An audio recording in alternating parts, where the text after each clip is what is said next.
This is TK Trav, aka Travis Magus, here with LVX777. It's quite a wonderful Tuesday. Absolutely. I hope you guys are doing well. I hope you ladies are doing well as well. I hope everyone is doing well because honestly, in this world, in this life, and in everything that we're experiencing, there's just as much to be grateful for as there is to be upset about. I mean, they all exist at once, and you get to choose what you focus on. So why not focus on what can build you and be constructive in your development, right? So, welcome. Today we're going to continue the reading of this month's book study, which is Karma and Karma Yoga by Swami Niranjan Ananda Saraswati. And it has occurred to me that it's possible that the audio may not be coming through. Can you hear me now? Well, just in case, greetings. This is TK Trav, aka Travis Magus, here with LVX777. Um, it was plugged into my Bluetooth, so I'm not sure if the audio went through or not. But just in case it didn't, welcome. Hope you're having a wonderful Tuesday. Everything is awesome. There's just enough and just as much to be grateful for than there is to be upset about. So, welcome everybody to the chat. You know how it is. Go ahead and hit that like button because this helps the YouTube algorithm sort my content in the category of content that is good to watch. So, peace and greetings, Alicia M, Sunshine Chick, Prince Cthulhu, Caesar. Greetings, greetings, higher understanding. Peace, peace. All right, so yeah, we got some powerful stuff here. Some powerful stuff.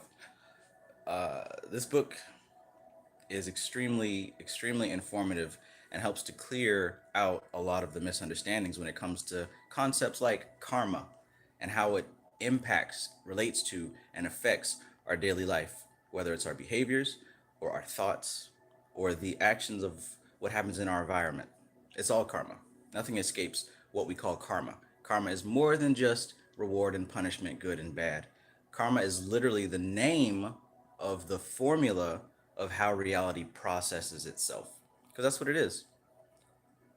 Creation in itself is a balanced harmony, right?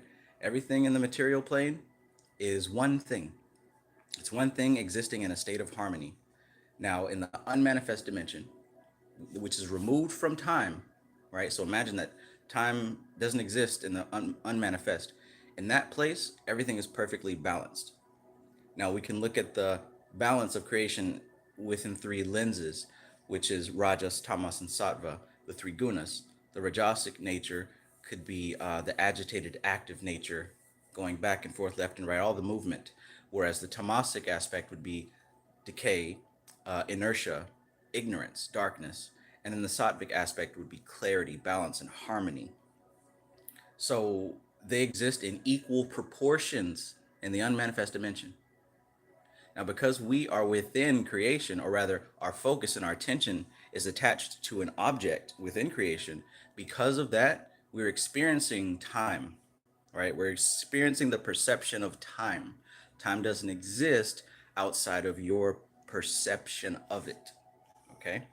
So, since we exist within a perception of time, that harmonized state where everything is in perfect balance, it's undergoing that process. It's continually, eternally going through that process. It's not ever going to stop in the manifest dimension. The manifest dimension is almost like a what if universe. It's a what if universe that says, what if nature was going through the process of being balanced, right? Going through karma. So when we raise our awareness, when we expand our awareness, when we become aware of the aspect of ourselves that exists outside of matter, outside of nature, then we experience timelessness, and then we experience the fact that everything is harmonized already. There's nothing that you need to do, it's already being done. So the study of karma helps us to really understand that and apply that to our daily life, our daily understanding, right? And all this has just come from the study of these books and through the practice of meditation and really being serious about trying to understand what this is all about. Not carrying into this any of my preconceived notions of what I think it should be. I'm going into this study completely open, right? Wondering what is reality? What is the truth? What are the actual answers? And however they present themselves is how I accept them. I don't fight against an idea. I don't reject any idea. I don't cling to an idea too hard. I reserve my judgment so that I can see clearly. And these are some of the things that I've been seeing. So, yeah, I hope you guys are ready for this segment. I mean, it really helps to explain everything. The fact that there is psychic ability. Come on, puppy. The fact that there is an aspect of ourselves that exist beyond time and beyond space means that we're in contact with aspects of reality that are also existing beyond time and space.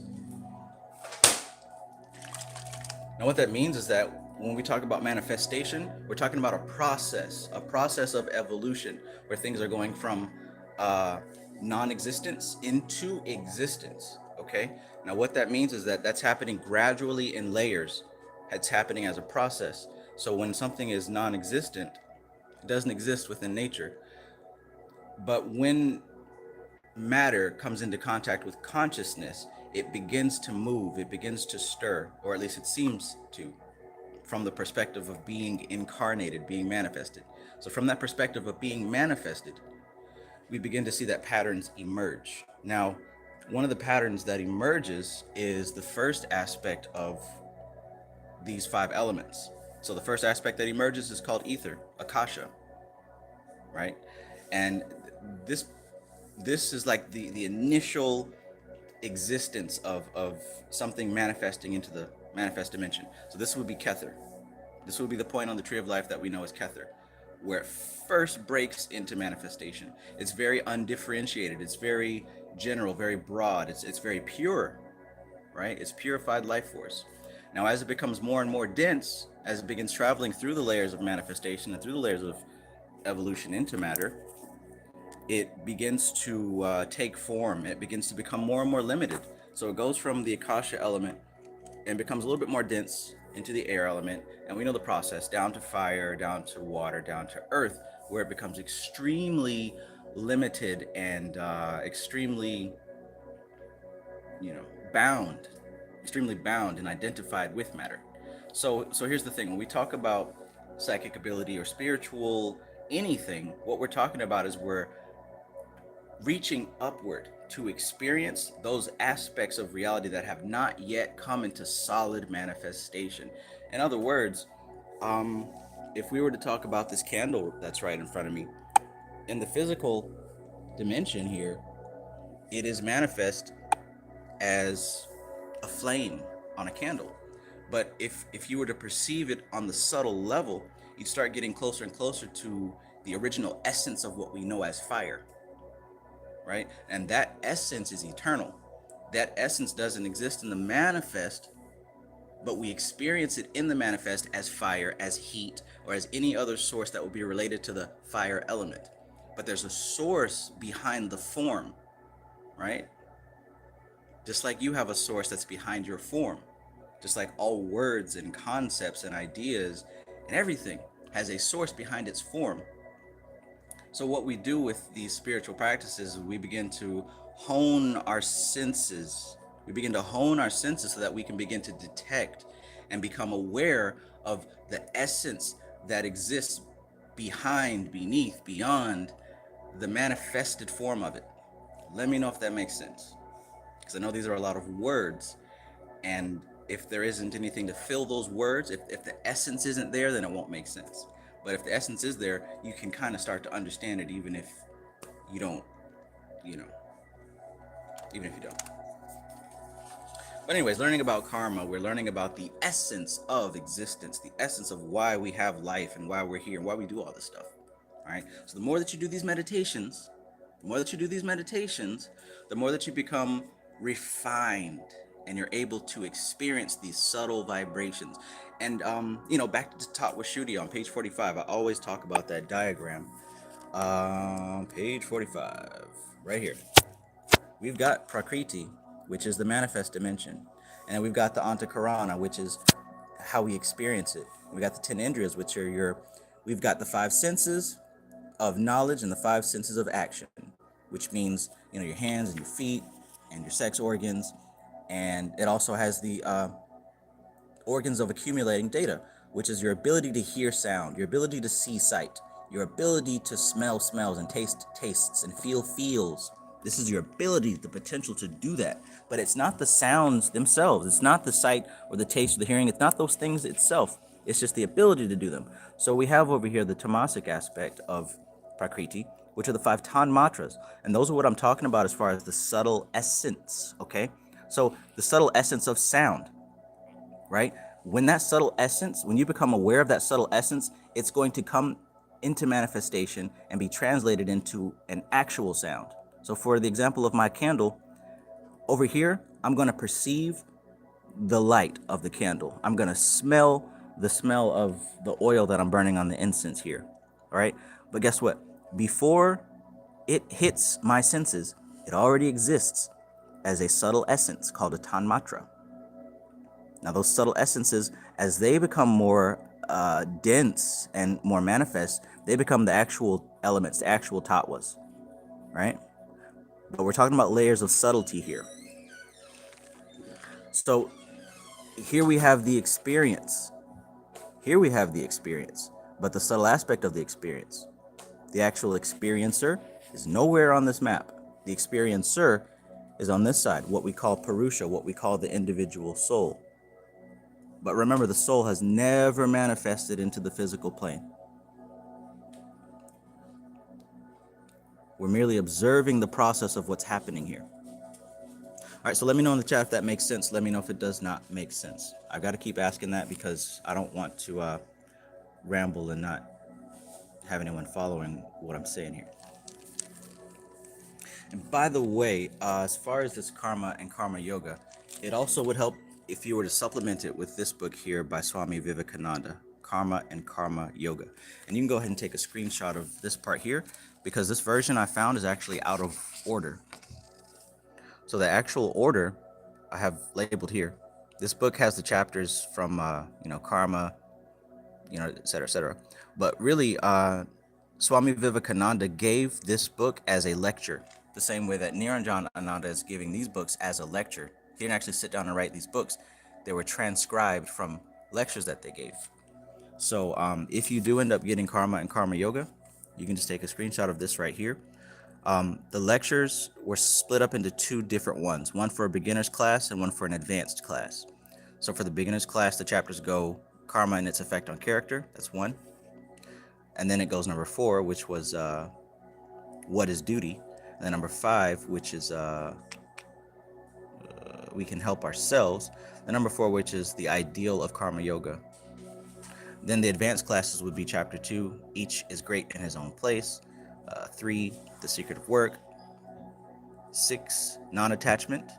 And 7, freedom. So if you're going to check out this book, be sure to read it in this order or just read it at all. As long as you read it, you're good. Okay, so let's get back to this. Greetings, Pablo X69. Greetings, Gerald Psalm Bright.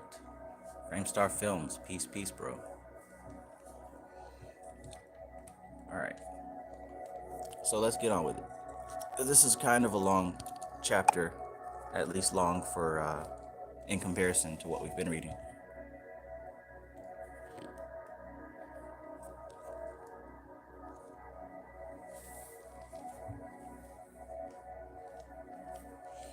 Who in the chat has already finished this book?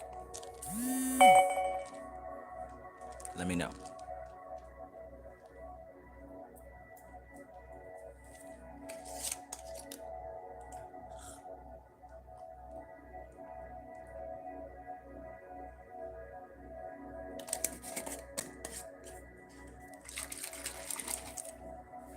All right.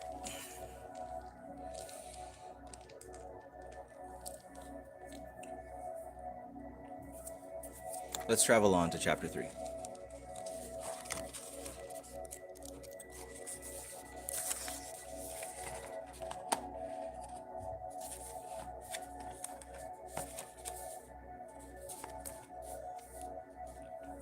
Mo B, good evening. Good to see you.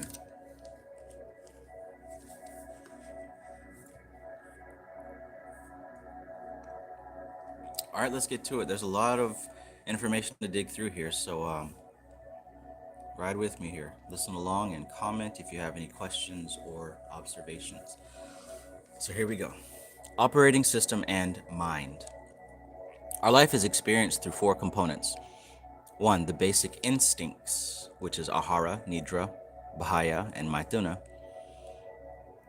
Two are, and he's going to go over these if you don't remember what they are already. Vincent L. Crystal, peace. Number two, our essential nature. Number three, impressions. Number four, sense perceptions. Together, these constitute the primary operating software of our life. The gunas, sattva, rajas, and tamas, emerge to support them, and when the gunas mix with the software, there's a change in its performance. That reminds me, there was a part here in Karma Yoga by Swami Vivekananda where he did mention the gunas, and I wanted to share the definition that he gave for these gunas. Okay. So what Vivekananda said about the gunas was, according to the Sankhya philosophy, nature is composed of three forces called, in Sanskrit, sattva, rajas, and tamas. These, as manifested in the physical world, are what we may call equilibrium, activity, and inertness. Tamas is typified as darkness or inactivity. Rajas is activity, expressed as attraction or repulsion. And sattva is the equilibrium of the two. All right, so as human beings, our base operating system is to run towards pleasure and run away from pain. That's rajasic. That's our rajasic nature, to be attracted or repulsed. Then the tamasic nature, the tamasic aspect is inertness, darkness, inactivity. So there's two extremes here, right? Two extremes that people can experience reality through or experience nature through. And we see in Power versus Force, that list is expanded. And then of course, sattva, the equilibrium of the two, is sort of a way out of the endless loop of rajas and tamas. He says, in every man there are these three forces. Sometimes tamas prevails. We become lazy. We cannot move. We're inactive and bound by certain ideas or by mere dullness. At other times, activity prevails, and at still other times, that calm balancing of both. Again, in different men, one of these forces is generally predominant. The characteristic of one man is inactivity, dullness, and laziness. That of another, activity, power, manifestation of energy. And in still another, we find the sweetness, calmness, and gentleness, which are due to the balancing of both action and inaction. So in all creation, in animals, plants, and men, we find the more or less typical manifestation of all these different forces. That's what the gunas have to do with karma, okay? I suggest getting that book. It's not very expensive and it's not very long. And Vivekananda did practice and study a slightly different version of this information. Vedanta and Samkhya, they're similar, but they're not the same. However, most everything still connects as far as what makes sense and how it's explained. The main difference happens at the highest levels of these two philosophies, where one believes that there is the presence of an actual God, Brahma, the unity of both Purusha and Prakriti. The other does not adhere to that. And if you are able to get your hands on Awakening the Life Force, he actually goes into the detail of the differences between those two philosophies. I think there was a diagram in this book, or more of a chart, actually. If I can find it. If not, then we'll just continue.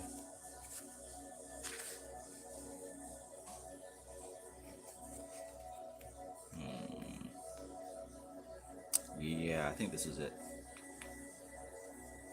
Yeah, so this actually goes into the main differences between Samkhya, Yoga, and Vedanta. Vedanta being the path that Vivekananda comes from, Samkhya being the path that we're studying right now with Swami Niranjan Ananda Saraswati. And also, like, see, Patanjali was the founder of the sage for yoga, right? For Vedanta, the sage was Vyasa. And then for Samkhya, the sage was Kapila. So we mainly study Samkhya, we touch on yoga, and we also pick up some aspects from Vedanta, at least with my YouTube channel and what I talk about here.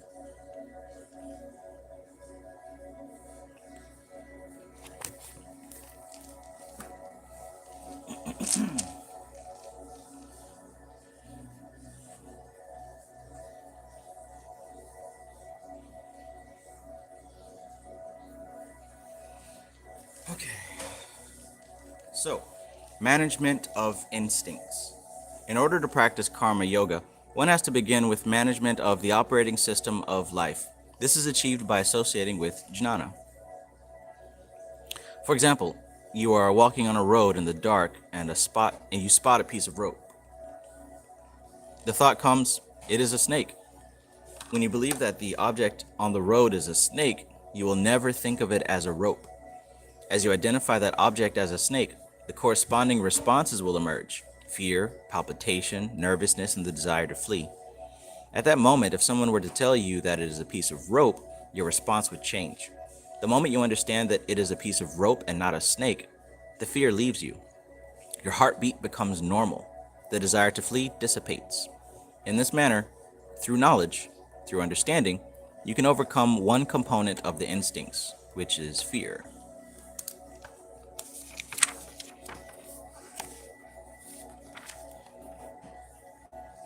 The difficulty in the management of instincts is to connect them with awareness. Kamaturanam na bhayam na laja. When passion is raging, there is no inhibition, no shame, no fear. The passionate obsession and the lack of awareness of the instinct bypass all restrictions, norms, and limitations. When you experience the power of the different instincts at that particular time, you respond to that particular instinct. No one is aware of this process. No one is analyzing this process. The first component in the yogic management of instincts, whether craving, sleep, fear, or sensuality, is awareness, to know that it exists. So that's what he says. The first component in the management of the instincts that come with the operating system, the first component in managing them, and like he said in the Yoga Sutras of Patanjali, number 1, verse 2, the management of the mind stuff is yoga, right? So check it out. The first component in that management is awareness. You got to be aware of these things first and foremost before you can do anything about them. Check. That's the first. The second is analysis. So after you become aware of it, the next is analysis. Think. Is my awareness and understanding appropriate or not? Is it useful? Is it appropriate? Is what I imagined like the scenario of the piece of rope that was believed to be a snake? Or can I, through some means, shed some light and see the real thing? Analysis is the second component in the management of instincts. So first we've got awareness. Second, we've got analysis of what you've become aware of. The third is restraint.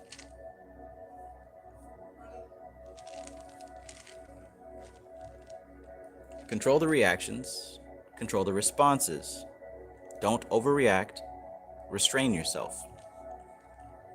To allow the analysis to take place and the awareness to be nurtured.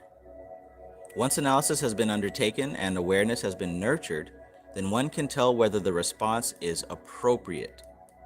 All right, so first we start with awareness, then we have analysis, then we have restraint. All right, this is how you move out of animal level behavior to higher nature. The fourth modification of the instincts is through wisdom, jnana. Through analysis, you understand the proper and improper aspect of the instinct. Then convert that understanding into a positive force with wisdom. So the four methods are awareness, analysis, restraint, and wisdom. This has got to be an automatic process, an algorithm that's running in your head, right? Awareness. Cultivate that until it becomes automatic. Then begin to analysis of what's going on. Commit this to becoming automatic. This is how you overcome the instincts and the animal nature of yourself. After you master awareness and analysis, begin to work on restraint. Begin working on restraint. And then finally, you'll begin to cultivate and open the door for wisdom to cultivate.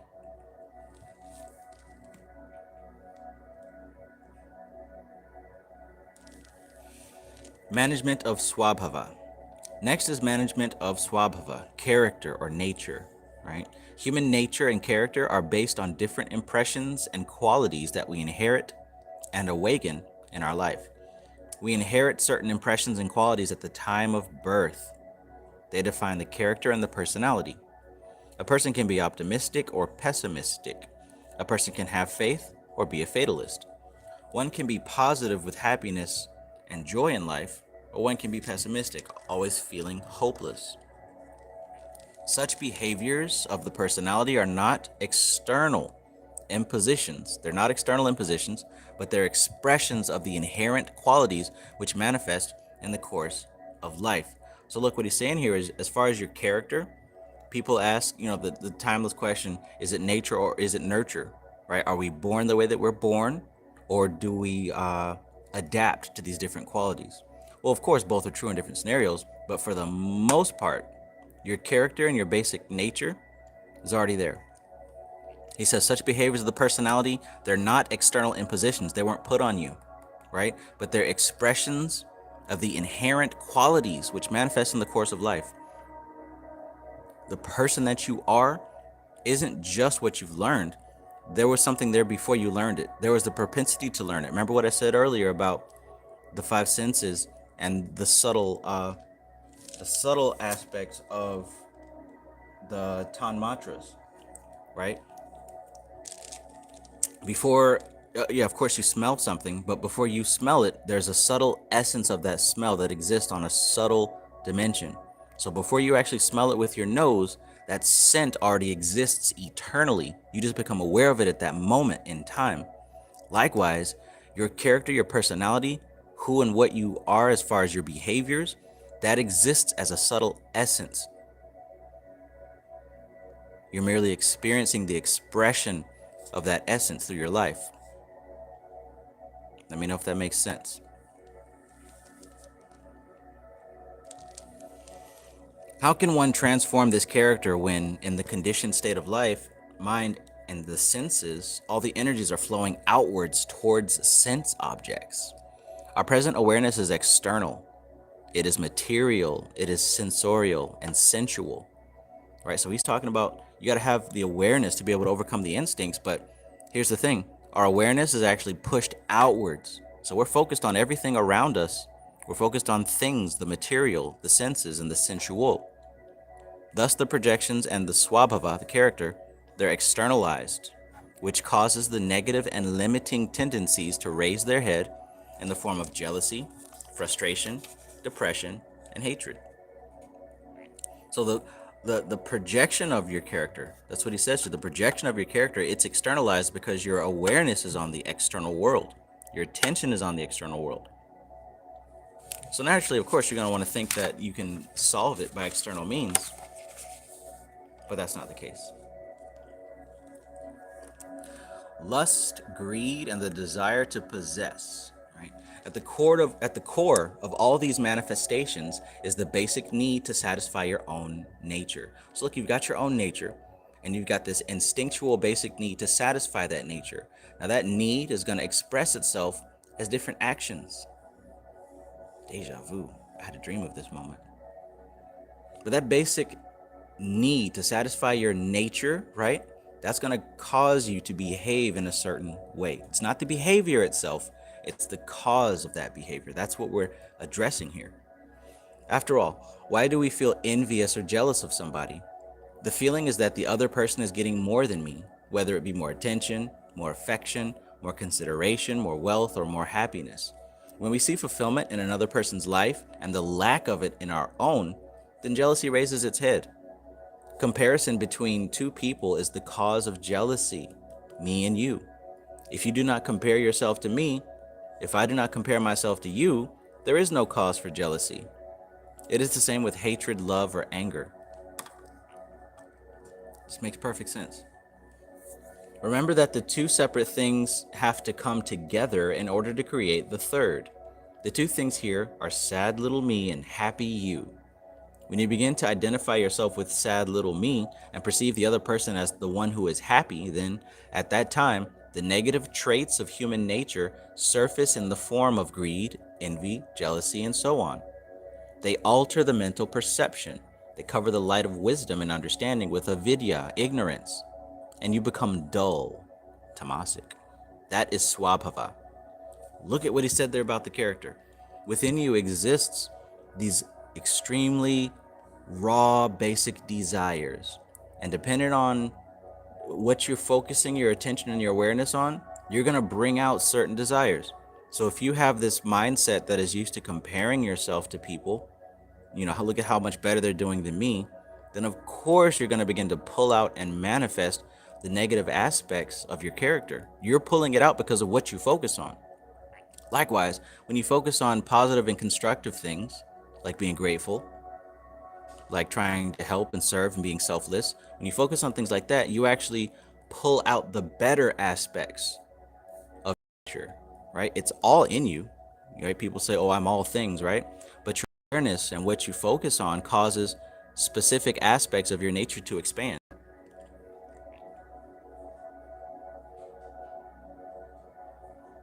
Right? If you do not compare yourself to me, if I do not compare myself to you, there is no cause for jealousy. And it's the same with hatred, love, or anger. So how does one manage the negative states, the destructive and limiting states of one's own nature? How do you do that? How do you manage it? Through cultivation of positive qualities in life. Remember what I said, this is all present within you, both the negative and the positive. It's present within you in your basic operating system. But what you focus on expands. ZJ, peace, peace. Ken Guide, greetings. Stray Panther, good evening. Welcome, welcome. The modification of swabhava is a sadhana. So even doing this process of managing your personality, managing your character, that is a sadhana. That is a spiritual practice. If you're jealous of someone, what is the antidote to that jealousy? Discover it and apply it in life to manage the jealousy. If there's frustration, what is the antidote for frustration? Not external, but your own. Not external frustration, but your own frustration. What's the antidote to that? You know it. Discover that and apply it to overcome frustration. Hatred, find the antidote in a positive manner, and you will be able to manage that tendency. Swabhava, or the character and the nature, has to be managed by complementing the negative with the positive, the restrictive with the creative.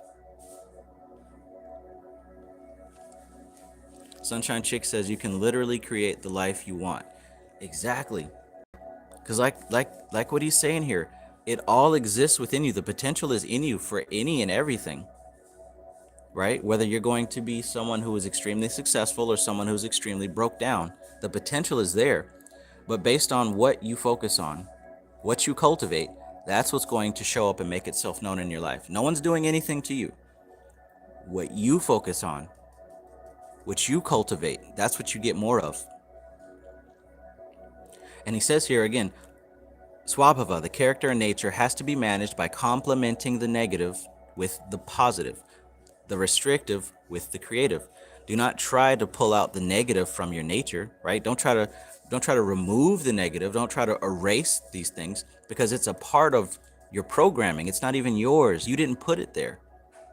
The best way to solve this is to focus on the other aspect, the aspects that you want to see in yourself. That's how you fix it. He says, do not try to pull out the negative from your nature. That is a part of your nature. You cannot pull it out. It has been with you in the genes of your mind from birth. In the mental genetic structure, not the physical, the DNA of all these experiences exists. The genes of negativity exist. The genes of hatred, lust, and anger exist. You cannot modify, remove, or destroy them, because if you do, you're destroying yourself. You understand, like, these are different ingredients that actually make up the potential for the human being archetype. So you can't remove them. You can't remove and delete the negative aspects of yourself. You can only reduce them and replace them with positive. All right? However, you can manage them by cultivating the positive strength to overcome the negative weakness. That is known as conversion, converting the negative power into a positive strength. And we talked about this years ago with the Kabbalion, and he would talk about mental transmutation. We talked about initiation into Hermetics. And he's talking about mental transmutation. We know that Hermetics is based on Samkhya and Yoga and Vedanta. So, of course, they got it from this, as well as other places, I'm sure. But mental transmutation is taking what's there and converting it into something else intentionally. You don't have to be limited to what you're presented with. Through your awareness and through what he talked about here as far as the management of the character, through this process of becoming aware of it, analyzing it, right? Through that process, you're able to convert what you have into something that you desire. All right, so management of samskaras. How do we manage samskaras, the third software? A samskara has to be first understood through a meditative process. The meditative learning starts with pratyahara and dharana. Remember, pratyahara means sensory withdrawal. Dharana is concentration. Both of these are super important, okay? He says, an aspirant can only go up to dharana, not beyond. So let's keep it real. You can only go up to dharana, which is one-pointed concentration. One-pointed concentration. This is your tool. This is the strongest weapon in your arsenal. Dharana. Cultivate that. He says that you can't go beyond it. Dhyana is an experience out of the reach of every individual. As a human being, one can go up to dharana, not beyond. After one has overcome the physical identity, one can experience dhyana.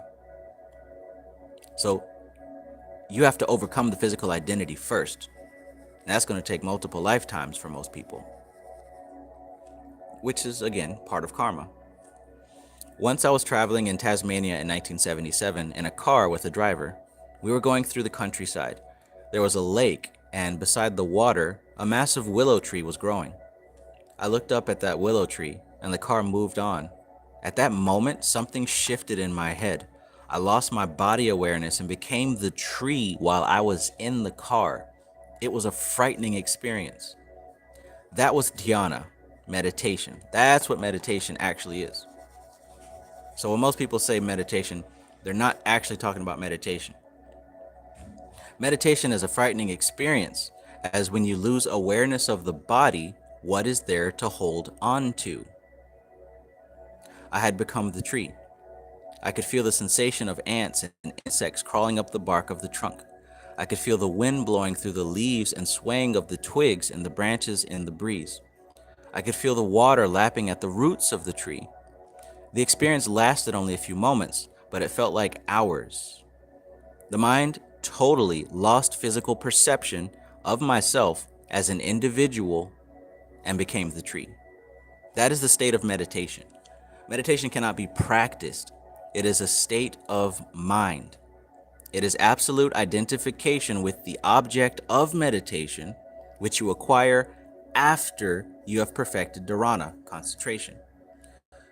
So that's why I said that dharana is the strongest weapon in your arsenal, because we practice intensely the skill of concentration, right? It's very difficult to find someone who has that skill because it's not easy. Like you said earlier, our awareness is externalized. We're so focused on our five senses and our external environment that we're not used to turning that awareness inward to concentrate into one point. If we're not used to concentrating our awareness into one point, the opposite is happening. We're expanded and scattered, and the awareness is everywhere else, right? We get distracted easily. We never finish anything because we're always jumping to and fro and left and right and a third. So what has to happen is practice of dharana, practice of concentration. And once that's been practiced, once you start beginning to gain mastery over that, Now we can talk about meditation, because meditation is when you turn that single point of concentration and it becomes so focused on the object that it inverts and you become one with what you're meditating on. And as he said here, that's not a little cute experience. That's not a love and light crystal gripping experience. He says it was terrifying. This is the Swami. This is the guy who knows the stuff, that has been raised from 4 years old to learn and teach this information, to study this information. He, in his words, he says meditation is a frightening experience. So please understand that there are levels to this. And that's not to say that one person or whatever is better than another, but it's to keep this realistic. There's levels that we're reaching towards. Let's continue.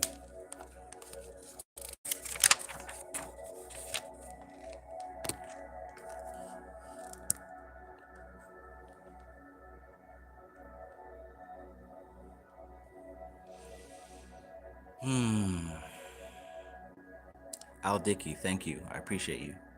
Critical hit. All right. So, Sri Swamiji rarely used the word meditation or dhyana, right? So, Swami Satyananda, his teacher, he says, rarely used the word meditation or dhyana. And we can kind of see why now that he's given us the definition of meditation, right? He says he rarely used the word meditation. When he says Sri Swamiji, that's a term that he's referring to his teacher, which was Satyananda. What's good, Sankofa Sound? Our limited mind can go only that far. All right, so he said Sri Swamiji rarely used the word meditation or dhyana. He said concentration. Our limited mind can only go that far. How fast can you run? All right, check this out. How fast can you run? According to the limits of your legs and the stamina of your body, maybe 3, 4, or 6 kilometers per hour, right? Your body is incapable of running beyond that speed. Just as there are physical limitations in running, there are mental limitations in concentration, which do not allow meditation to take place. So he's not saying this as if, oh, you're not good enough to meditate. No, he's saying just the same as your physical body literally has a limit to how fast it can run, right? You're not going to run as fast as a car can move at its top speed. A car was built for that. You weren't built for that. So you're incapable of running that at that speed. The same way he's saying that there are physical limitations in running, there are mental limitations in concentration, right? And it's those mental limitations that do not allow meditation to take place. As an aspirant can only go up to dharana. Human beings till today in history have never reached the state of meditation. Check this out. All the aspirants have come to the point of dharana, total concentration and focus. Here's the key. Listen close. After that, the body has to be transcended. The senses have to be transcended in order to come to the meditative state. Right? So what is he saying here? Is he saying you have to die to actually meditate? No. Pay attention and think critically about this. There are multiple aspects of your being. As long as you identify solely as your 5 senses experience, that's your limit right there. That's as far as you can go. The human body, the human mind can only go that far.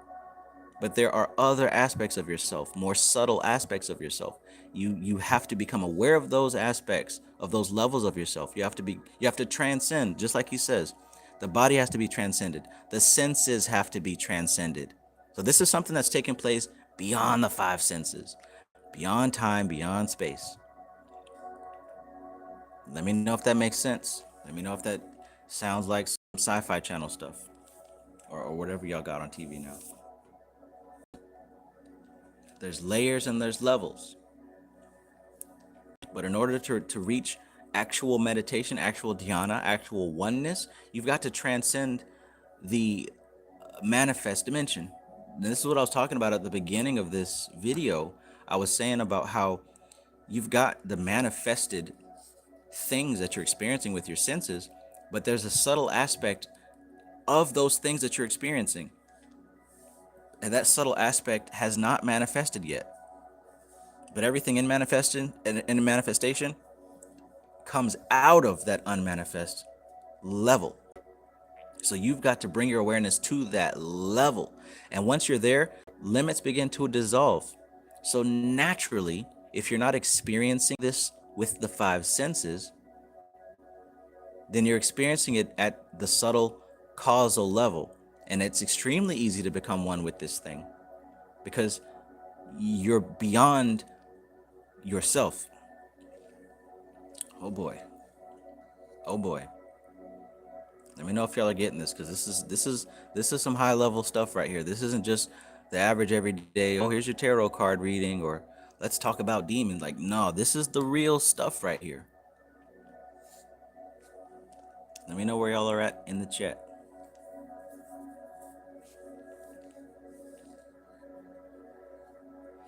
All right, so after that, the body has to be transcended. The senses have to be transcended in order to come to the meditative state, right?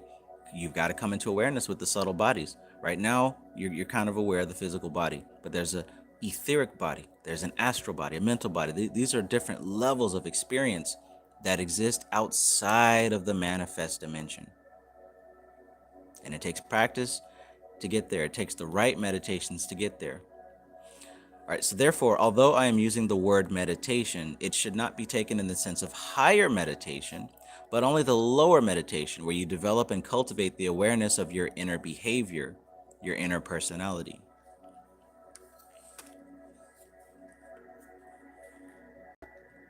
You have to undergo a process upon initiating your meditative discovery, in which you develop and cultivate the awareness of psyche and emotions.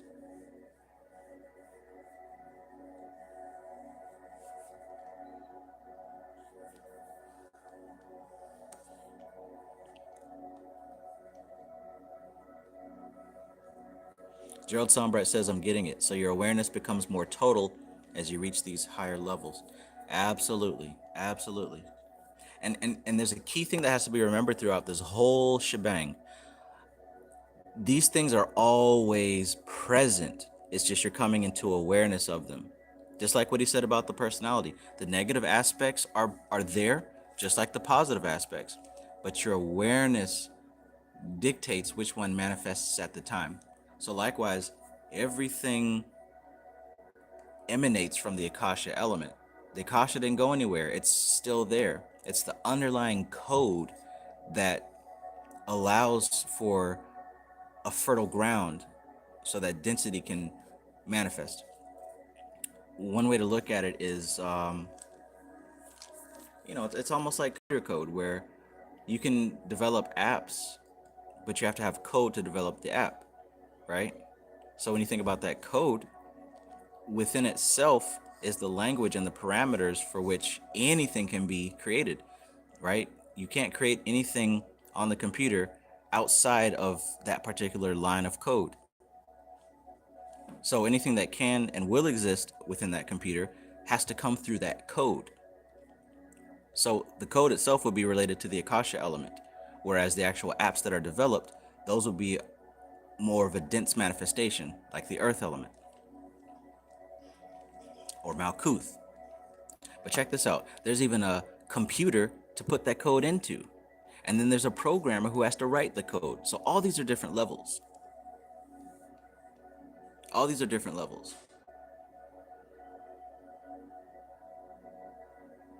Zero says, I think one shouldn't approach those types of practices. It could be very harmful if you expose yourself in the astral realms. If you're not careful enough, it's not a game.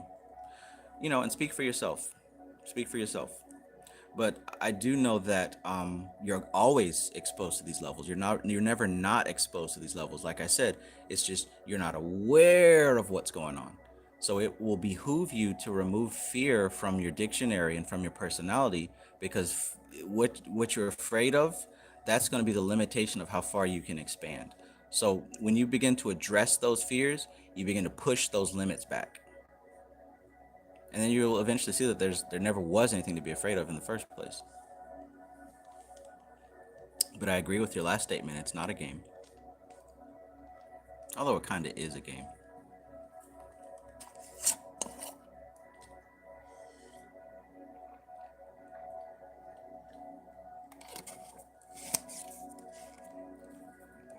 let us continue. Glocky says, now I see why Brother Panic don't have comments.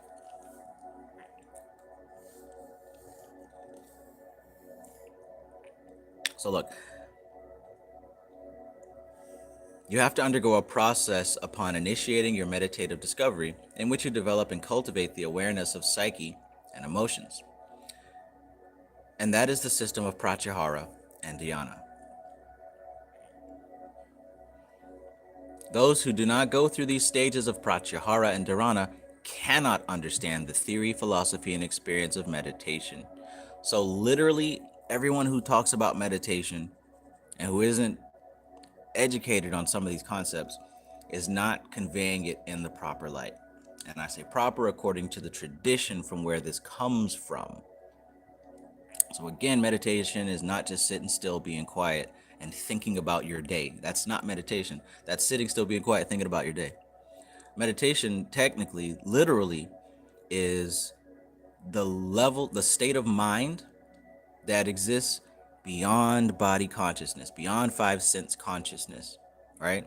And in that state of existence, because it is unmanifest and it's more undifferentiated than what you're currently experiencing. So yes, it's extremely easy to become one with other things because nothing is as differentiated in those levels. Maybe I can show a picture to help illustrate that.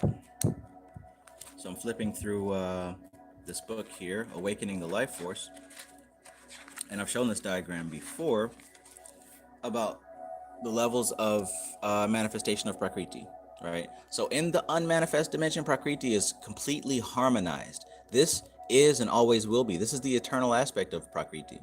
There she is, balanced, harmonious. She is this way right now, and she always will be this way. This is outside of time. There's no time happening here.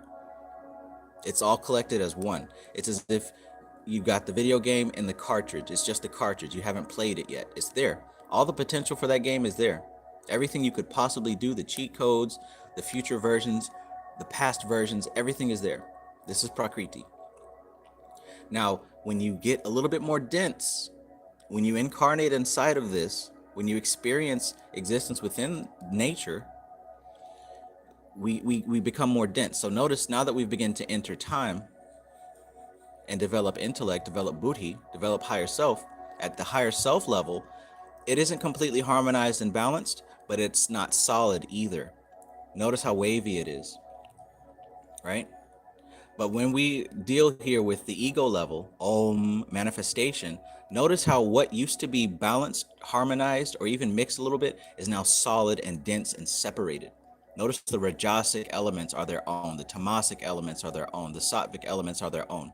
They're all differentiated here, scattered and separate. It's all very dense. So over here is the fire and the candle burner and the oil that I can smell and my nose and the fact that I can smell things.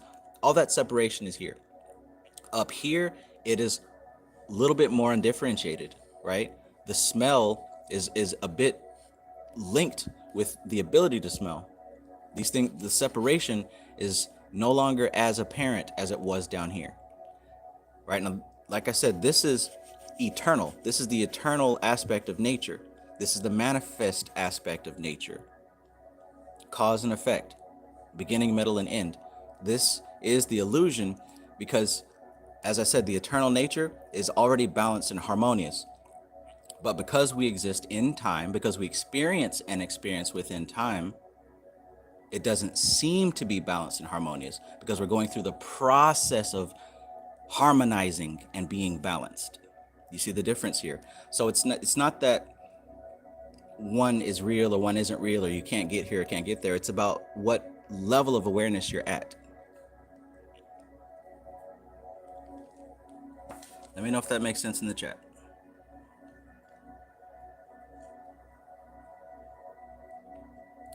King says, this is dope. The mushrooms let me experience this.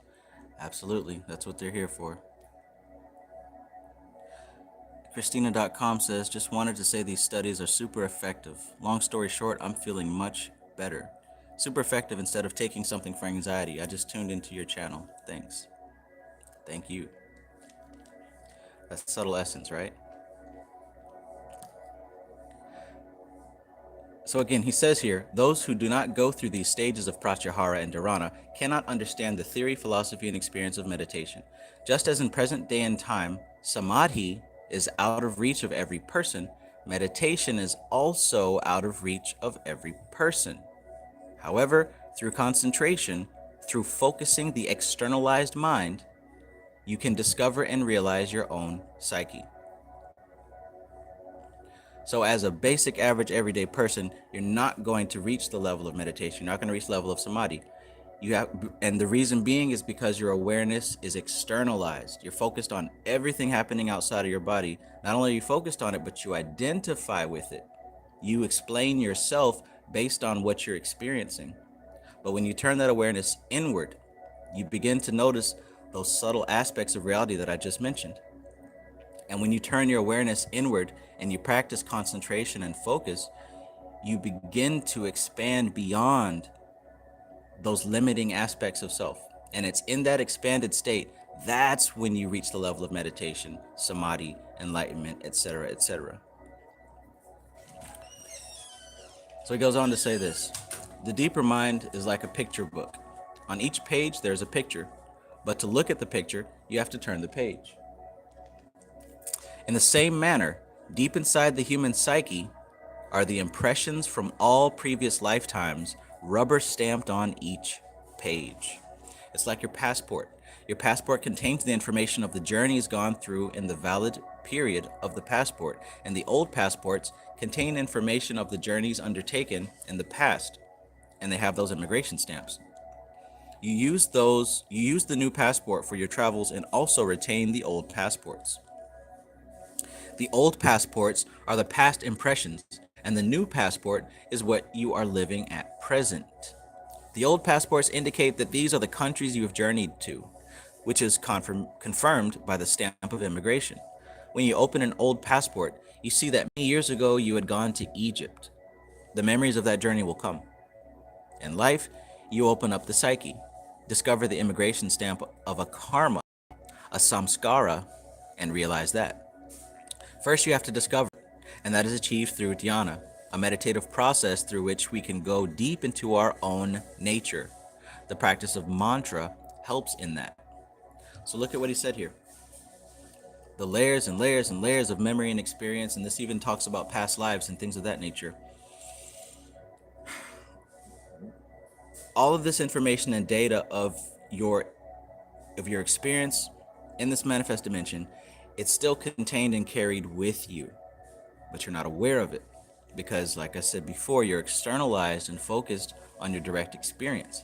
But when you begin to expand outward, when you turn that awareness and that attention inward and you begin to expand in that direction, you begin to see the whole passport book, and you're able to flip those pages and discover the information that's there.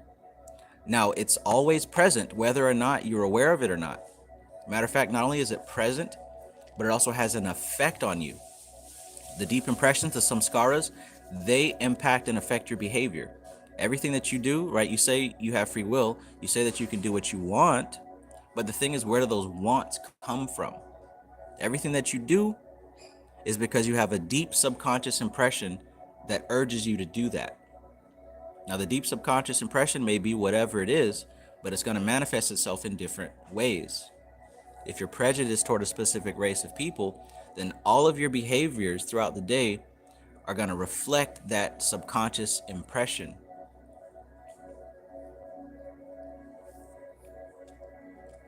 So he says the practice of mantra helps in that. Mantra is a powerful tool to stop the diversions and distractions of the mind. However, practicing mantra properly is a difficult process. I was initiated in mantra in 1966. Sri Swamiji was sitting on the steps of the Sadhana hall in the old Sivananda ashram, and he called me and said, "Sit down." Then he said, "Repeat this mantra after me." That was my mantra initiation. He spoke it once, and I repeated it once, but then I forgot it. I did not have the courage to go to Sri Swamiji and say, "Can you please remind me of my mantra?" So I kept quiet. After many months, one day I was sitting quietly and the body relaxed. Then suddenly, The mantra flashed in my mind and I started repeating it.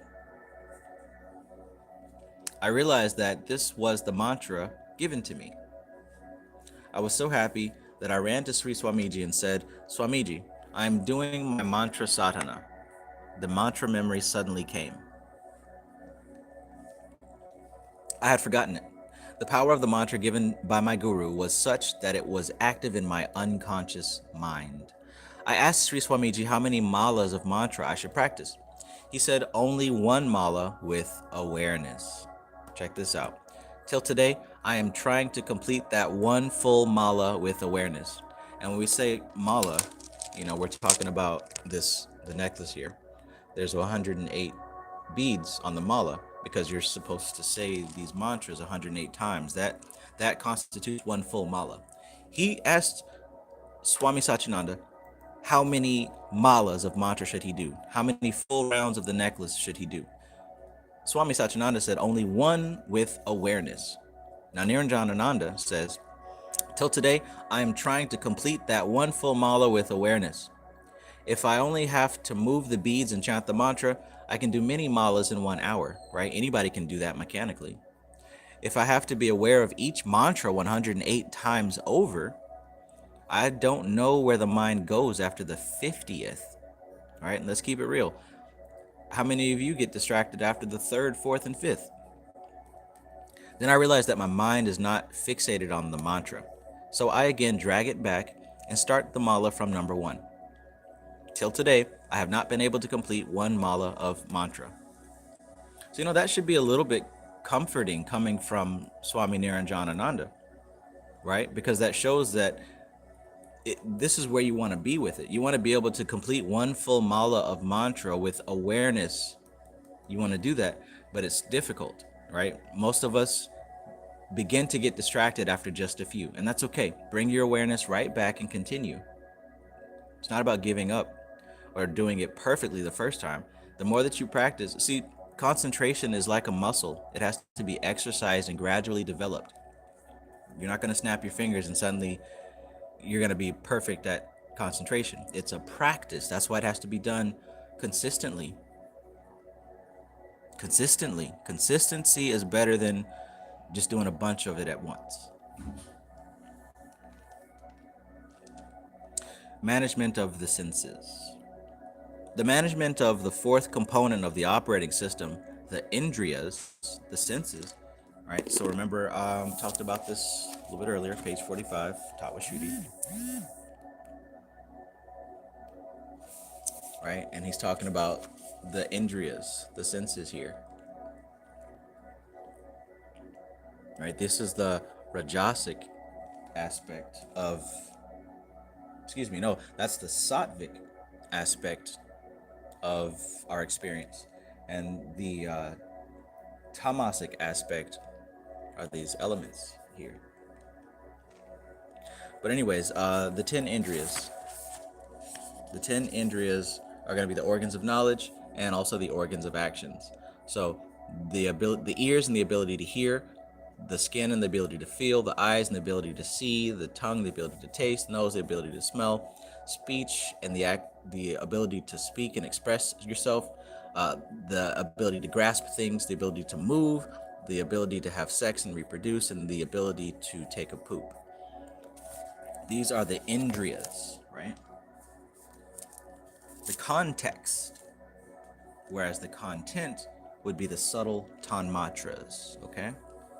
So what does he say here about the indriyas? He says the management of the 4th component of the operating system, the indriyas, the senses, right? What I just named off there, the ability to see, smell, taste, touch, move, grab, etc.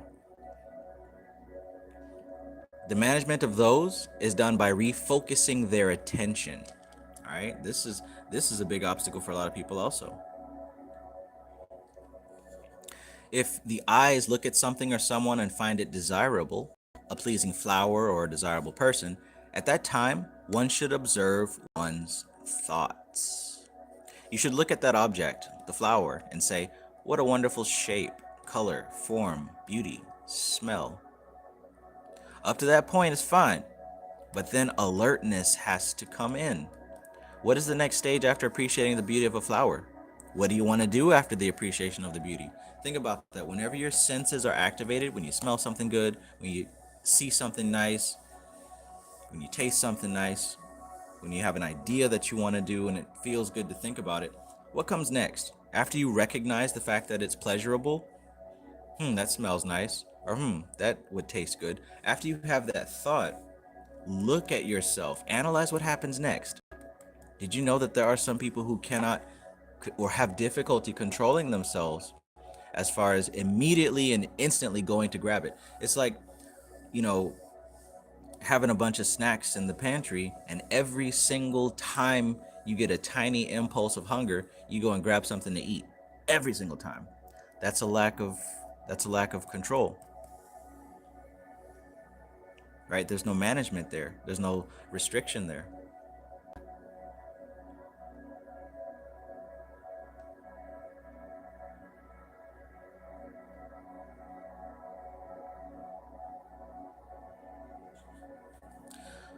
Zero says if one loses the awareness, does one have to repeat it from anew? You can. He in this book he says that's what he does. Personally, no, I just continue because like I said, as far as I'm seeing this and experiencing this, it's a practice. The important thing is consistency. The important thing is consistency. So you do this every day. You sit down, you go through your meditation, your mantra, you do it from beginning to end. And when you notice your awareness slipping, just bring it back. Just bring it back. And over time, as you do this, you get better at it. You get better at it. Then you get better at it. So, don't frustrate yourself too much, especially if that's gonna make you give it up completely. If you lose awareness, just bring it back. That's all. Eventually, you'll get to the point where you can hold your awareness even longer. He said that to this day, he's not been able to complete one mala. Hell, for all we know, he might be able to get up to 107 before he loses awareness, right?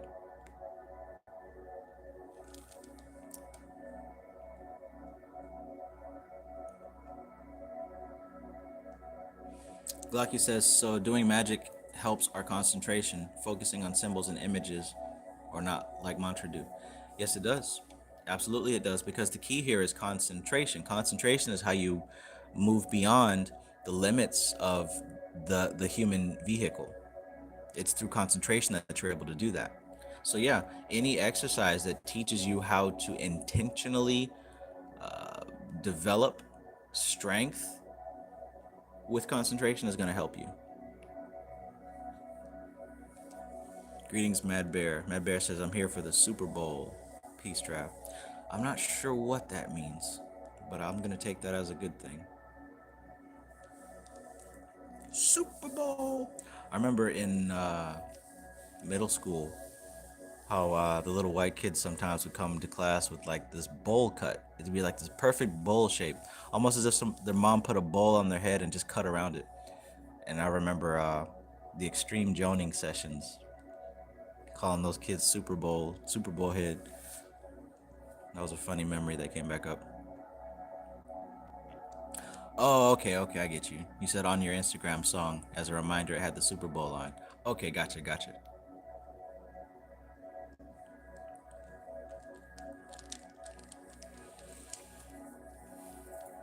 Lucky says, if I count 108 just by counting to 27 four times, does it still count? You can. It's not so much about the technical aspect as far as what you're actually doing. Now, as I mentioned, the mala represents the necklace that you see me wearing, that you'll also see the good Swami wearing on the cover of these books. Now, there's 108 beads or seeds on that necklace. That's the mala. And what's happening is you count each one with every mantra that you do. So each time you do the mantra, you go to the next one. It's to help you keep count. And the point is to to stay and remain completely aware of that mantra the whole time.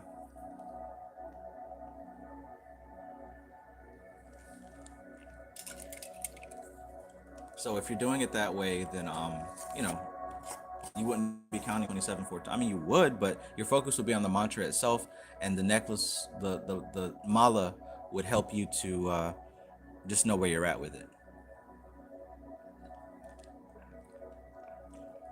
Because for a distracted mind, it's going to be difficult to concentrate on all these different things at once. So a tool like the necklace definitely helps.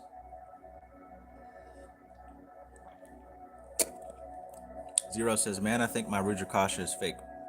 Mine looks particular to others, but have observed 5 Libs, which is supposed to mean 5 Mukis, and it's supposed to relate to Jupiter. Yeah, and it may be fake, it might be, or it might not. More importantly though, are you using it? You know, are you doing the mantras with the 108? Are you doing the practice? Are you increasing your focus in your meditation? That's the most important part. I mean, sure, the beads themselves physically or subtly will have an effect on your environment, but most important, it's not like diamonds and jewelry where if you got a fake one, then people make fun of you or whatever. This is a tool. It's a tool for sadhana, and it should help you gradually improve your focus.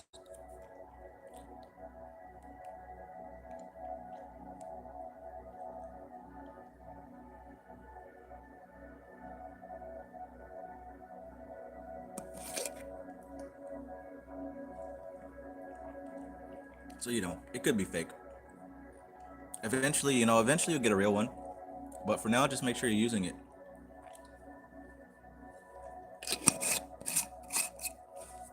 And once your focus sharpens, maybe you can do some Kleem mantras. And then after that Kleem, you can attract yourself a super nice one.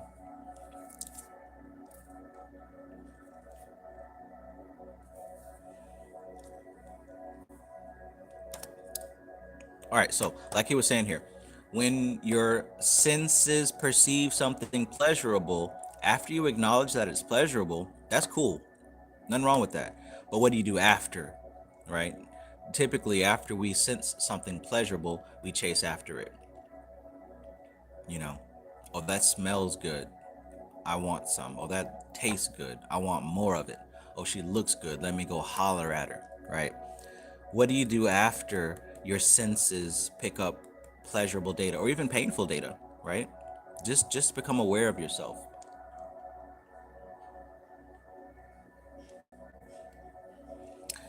You have to refocus your attention by telling yourself, it is not my need, it is only my infatuation.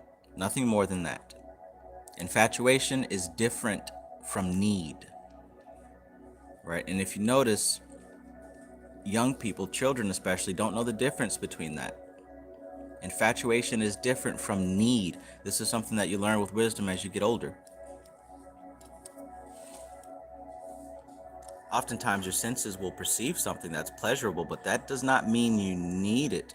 You're infatuated with stimulating those pleasure senses. That's not a need. All right, so learn to differentiate between the two.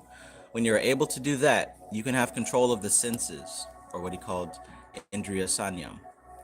Then the mind will not follow the senses, the emotions will not follow the senses, you will not follow the senses. You'll be able to manage them, guide them, redirect them, refocus them to develop a positive response, a constructive response. These are the ways in which you can manage the 4 basic components of the operating system. All right, so just be aware of that. When the senses detect something pleasurable sound, pleasurable sight, pleasurable smell, be aware of your reaction to that. Once you're aware and once you start analyzing your habit pattern and noticing that certain senses trigger certain patterns of behavior, once you start realizing all that, you can begin to manage it. All right? He says that once you get to that point, then you can get to the point where your mind doesn't follow your senses, where your emotions doesn't follow your senses, where you will not follow your senses, because that's where most people are. We follow the senses. That's what he was saying earlier about our awareness being externalized. Right now, your awareness is externalized, and you're focused on the things that make you feel good, and you're focused on avoiding the things that make you feel bad. You're not in control there. Your senses are driving the ship, right? So the remedy to that is to turn inward and to analyze this process of what's going on in your mind. Once you're able to do that, Now you're able to manage and guide and redirect and refocus and transmute this data and your reaction to this data. Until then, don't talk about free will because you're literally being driven by your senses.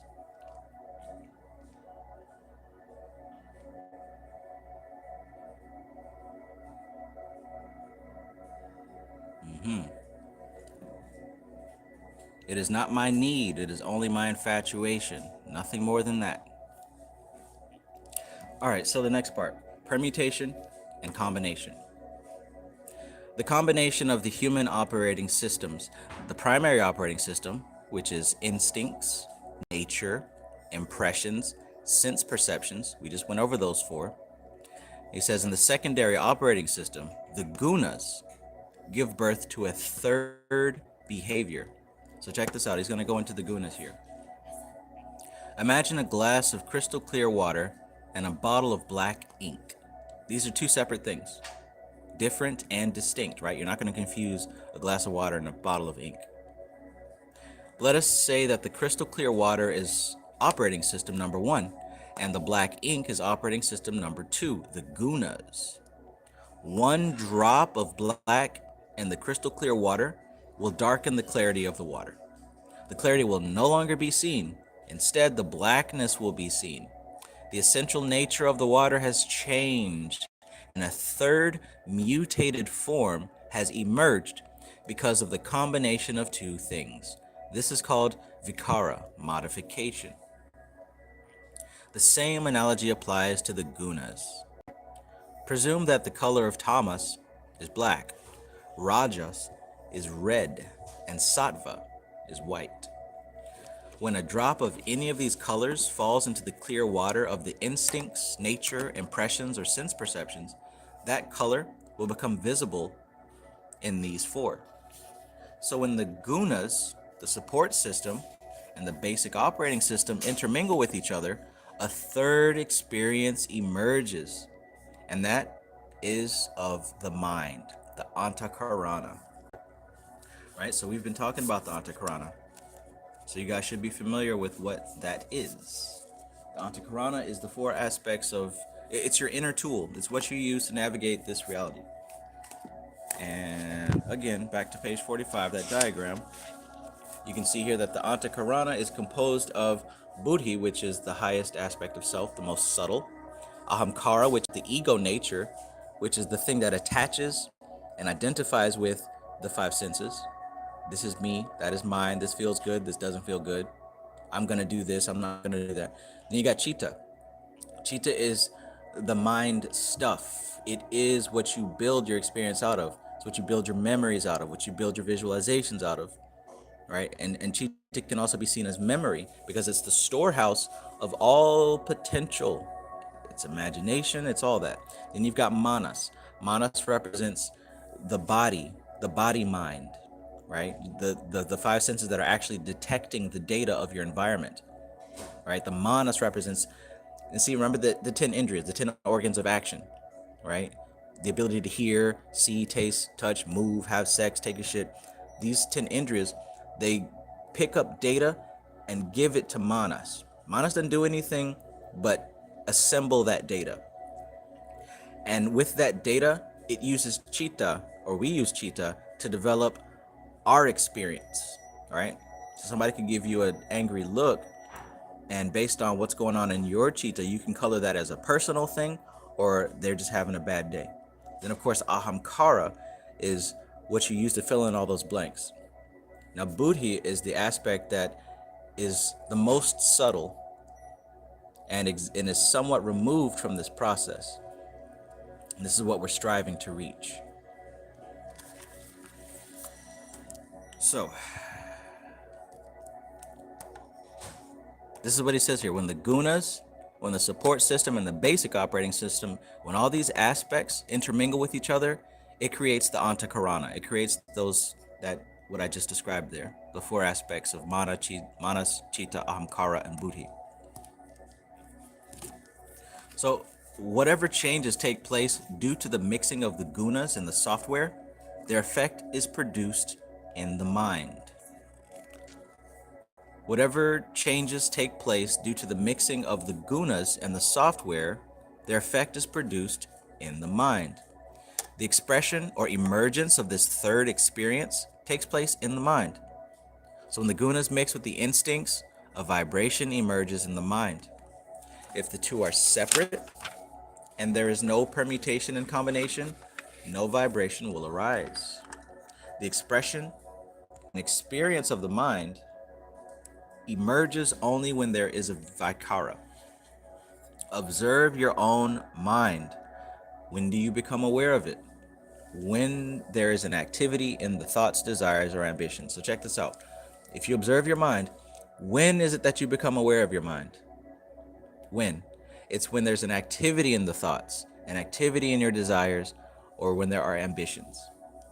If the mind is quiet and at peace, then your attention is not drawn to it. You don't experience it. You don't experience it. You see that? When the mind is quiet, when it's at peace, your attention is not drawn to the mind. You know that the mind exists, but you're aware of it only when there's a disturbance in its natural state. You see that? You see that? A problem, worry, or desire becomes the medium to experience the mind. Until a tendency arises in the mind, one does not feel the mind. Man, the mind is the kitchen of life. Everything is cooked in the mind. Blockwa man, peace. Ace plays it. Greetings, greetings.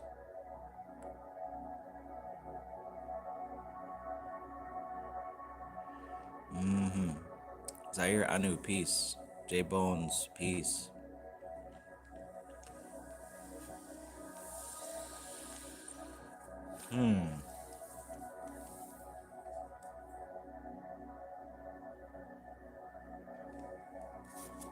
Let me go back and just check one more thing, because I think that this was important to not mix or miss.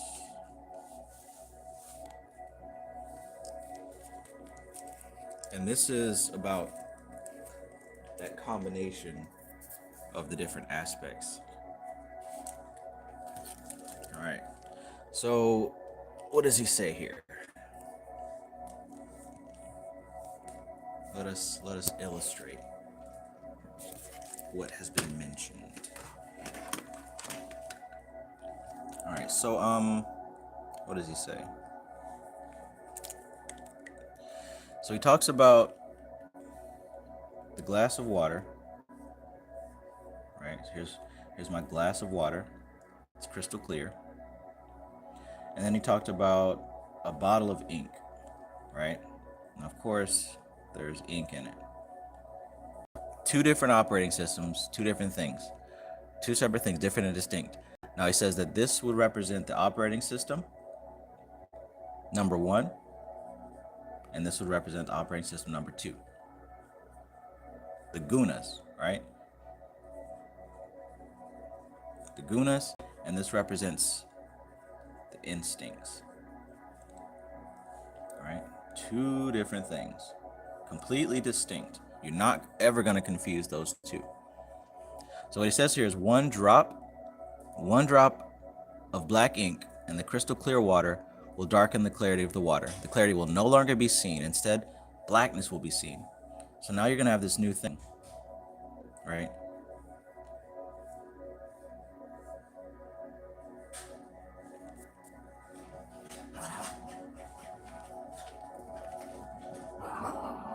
All right, so this is different than the first and the second. This is actually a new thing, a third thing. So we've got the instincts and the basic operating system and the prototype of human behavior. Then we've got the gunas, which are represented by tamas, rajas, and sattva. So as far as rajas is concerned, rajas would represent activity, right? Running towards pleasure, running away from pain. Then you got sattva, which would represent harmony and balance. Then, of course, you've got tamas, which represents inertia, darkness, and ignorance. So these are the three gunas. This is the black ink. These are the instincts and the basic operating system of mind. When you add these gunas to the basic operating system, then you're going to get a new thing. You're going to get a new individual thing, or so it appears. It's a mutated form. It's modified. So if any of these fall into here, whether it's rajas, whether it's sattva, whether it's tamas, it's going to affect this. So this is going to become a new thing depending on whether or not it's under the influence of rajas, tamas, or sattva.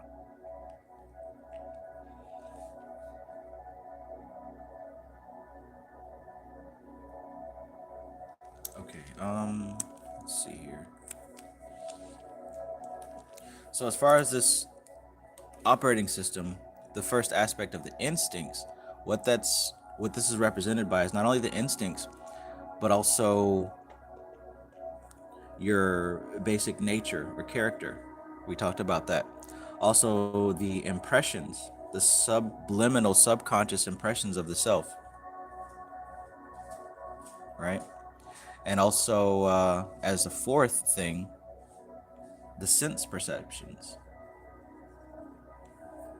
So you've got your basic instincts, which are, you got your basic instincts, you've got your nature, your character, you've got the subconscious subconscious impressions, and then you got your five senses. Now, that is represented by this water. If you add any of these gunas to this water, it's going to come out with a new thing. So if you take the basic nature, your basic character, right? Because we talked about how your character, it has the negative qualities as well as the positive qualities. Within you is someone who's extremely depressed, and within you is somebody who is extremely joyful and happy with life. Both of those people are there, but what's going to manifest depends on these gunas. If there's a high amount of the tamasic nature of inertia added to the nature, then that's going to result in bringing about the depressed negativity. Now, if you've got the sattvic aspect, that's going to bring about the nature of someone who is very calm and peaceful and, doing very nicely for themselves. Of course, if you add the rajasic element to the nature, you're not somebody who's very busy, running around back and forth, up and down, left and right, etc., etc. But what he says here is that when the gunas, when the support system and the basic operating system intermingle with each other, the third experience emerges. And this third experience is what we call Antakarana, the mind. Antakarana. And Antakarana, of course, is composed of those four aspects: buddhi, ahamkara, which is ego, Cheetah, and manas. So we get this from the combination of the gunas, the basic instincts, the nature, the impressions of the subconscious mind, and the five senses.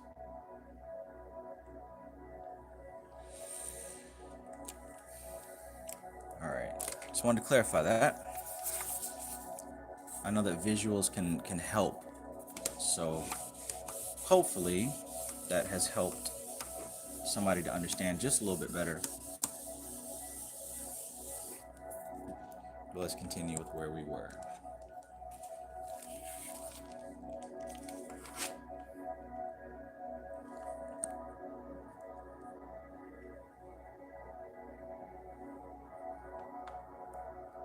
All right, let me know in the chat if you guys are picking this up. Because, like I said, I understand this information. I have no idea whether or not you do. But that's why I'm doing this, so that some of this information can be processed in a way that you can have an experience yourself. Sunshine Chick says, "I'm digging the visuals. Awesome. Did you see the new module that I put up in the course? This is new for both the new students and the old students, but it really breaks down the art of pranic breathing and doing it properly. So yeah, I had to buy a whiteboard to illustrate that. That's why I brought that out.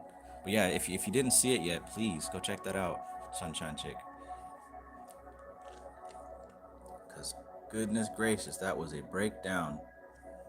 I can't lie, I'm actually kind of proud of myself for being able to perceive that. I think I'm allowed to have a little bit of a ego celebration.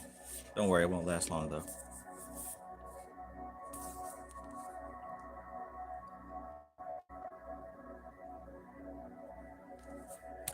Son of Universe Daoud, welcome, welcome. Okay, so we talked about that little piece of a breakdown there. Let's continue here with the kitchen of life. This is another good one, all right? So he says the mind is the kitchen of life, and there are pots and pans too in the mind. The mind has four components: manas, Cheetah, buddhi, and ahamkara. That is the Antakarana, right? That's the instrument, the inner instrument, the tool. That's what we've been talking about. Manas is the reasoning mind. Buddhi is the intelligence. Cheetah, the memories. Ahamkara, the ego identity. All right, so look, if you guys don't mind, I'm gonna bring the whiteboard out because that's kind of fun. And I'm gonna continue reading, but I'm just gonna illustrate what he is saying here along with my drawing, if you don't mind. If you'd rather see the book, then by all means let me know in the chat.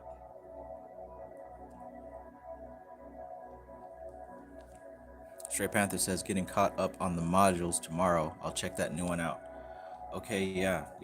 That's a good one, especially if you're having trouble with chakra shuddhi, if you're not really seeing the point, or if it's just not coming to life for you.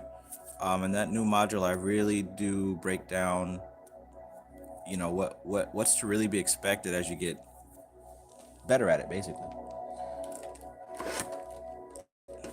All right, so let's continue. So we talked about the Antakarana. So here's what he says. He says the mind has four components. He says manas. Well, actually, let's not do it like that. We'll do it over here. So the mind has four components. Manas is the reasoning mind. He says that buddhi is the intelligence. Cheetah, memories, and ahamkara, ego identity. Okay, so let's see here. Manas would be the reasoning mind. Buddhi would represent intelligence. Cheetah would represent the memories. Ahamkara would represent the ego identity. All right, so you got those four aspects that are called the Antakarana, or the inner instrument, and this is the tool and the vehicle that we perceive our experience through. So here's what he says here in this part. He says that the ego, or ahamkara, would be the pot, the cauldron of the kitchen. So here we will have a pot, right? So there's the pot. Now the pot, like he said, would represent ahamkara, ego. Now he said that Cheetah, the memories, are the water which is filled in the cauldron. Do it like this.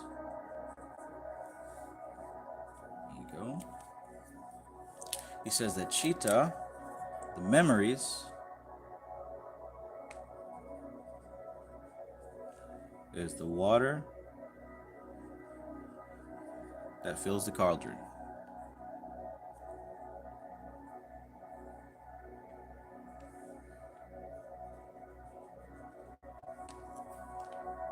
You dig?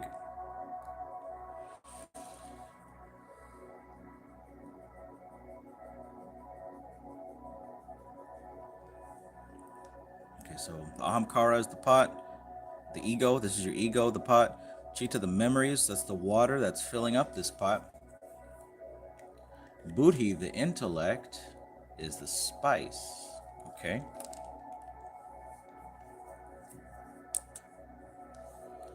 So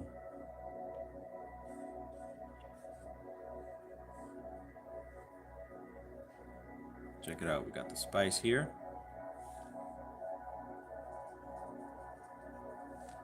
Got my orange representing Hod or Mercury.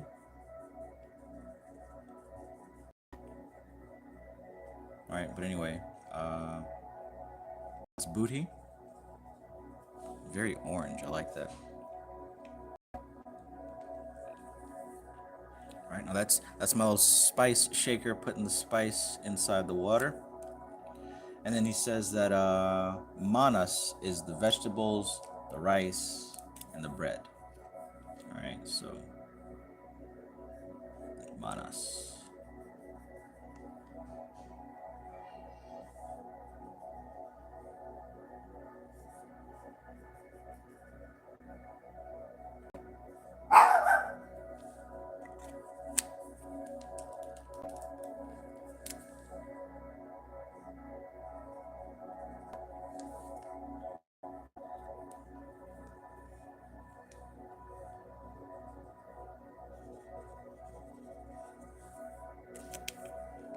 All right. Get this diagram right.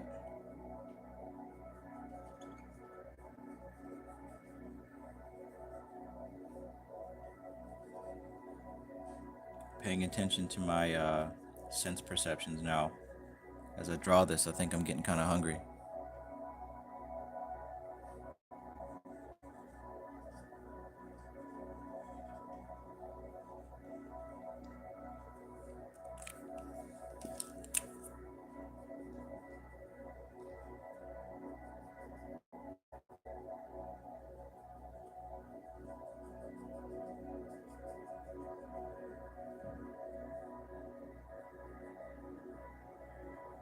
All right, so there we go.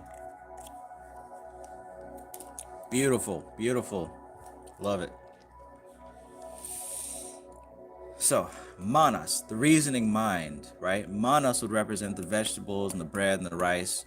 Buddhi, the intelligence, intellect. That's going to represent the spice and the seasoning and the sazon, right? The seasonal. Cheetah, the memories. That represents the water that's boiling everything up. Ahamkara, the ego, represents the pot itself. So we have a comprehensive picture of what's going on. This is your brain. This is your brain on yoga. Any questions? So he says here that the ego is the pot, the cauldron. Cheetah is the memories, the water that fills the cauldron. Manas is the vegetables, rice, and bread. In manas, you chop up the vegetables, right? Buddhi sprinkles the vegetables of the manas with condiments to give it a taste. So notice that the Buddhi is surrounding the manas here. Then you put the vegetables in the water of Cheetah, and it is cooked in the cauldron of Ahamkara. This is how your mind works, right? Notice how ego frames this whole situation. Notice how ego frames it. The water is going to be the water regardless. The food is going to be the food regardless. The seasoning is going to be the seasoning regardless. But because of ego, it serves as a container for all this stuff to come together, right? And to take on the qualities of itself, right? It becomes a self-feedback loop. Talking about some free will, well, I mean, everything in that pot's mixing together. You dig?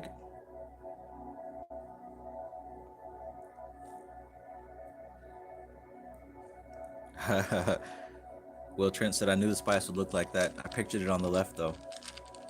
How? Well, maybe I received it from you. Ace Plays It says, you got the nail on the head. Definitely getting the download. Awesome. That's the point with this. Awesome, awesome. Yeah, I should probably be pulling out the whiteboard more often. I don't know what took me so long. I think most of us are visual learners. Sunshine Chick says, I literally feel like I'm in class. Such a good feeling. The whiteboard is really hitting different. Yeah, this was a good move. Good move. Gerald Sombright says, visuals on point. Yes, you know, well, hey, it's not up to the level of what you can do. I don't know if you guys have followed Gerald on Instagram, but this guy's an amazing artist. You should share your Instagram in the chat here in case anybody wants to see that, if you want, because I know you can be kind of private, but yeah, definitely check out Gerald's stuff. I love his artwork. So here we go. The mind is our kitchen, where food is cooked. For this, we take different items from the different aspects of our nature. One ambition from here, one desire from there, one action from here, one memory from there, one understanding from here, one need from there. We mix it all up and say, I have decided that I want to achieve this in life. That means that your food is cooked. Check that out. So all these different ingredients that he just mentioned are actually what creates your experience. It's not random.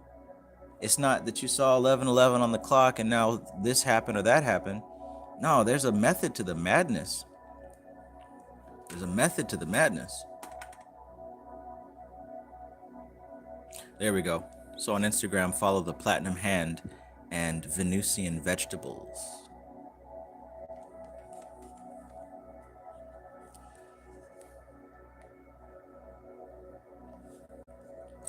All right, so let's see. The mind is our kitchen. And this is what happens, he says. We take different aspects from out of our nature. One ambition over here, a desire over here, a little bit of action over here, a little bit of memory over here, a little bit of understanding, hell, a little bit of confusion and ignorance.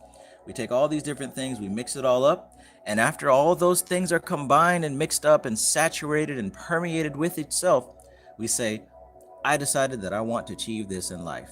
That means your food is cooked.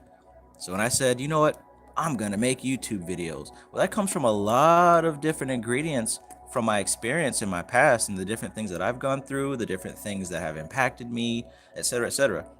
Nothing that we do is just random. We're still talking about karma here, by the way, and he's gonna link it all together. So when the food is cooked in the mind, one becomes aware of the feeling, the guna, or the desire that is being cooked.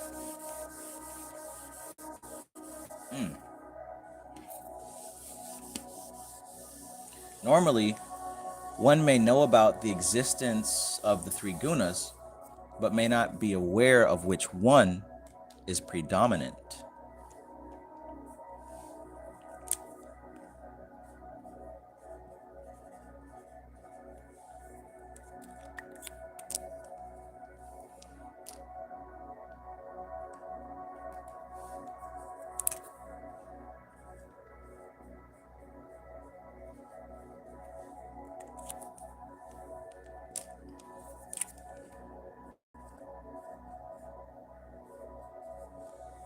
Here are the gunas.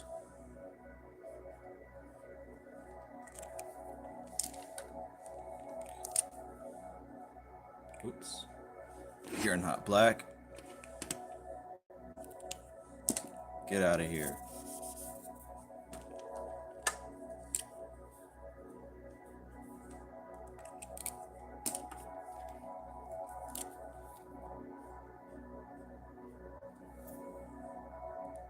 Uh-oh, I think I might be seeing another symbol here. Hata Malkut Vibra Vigidula.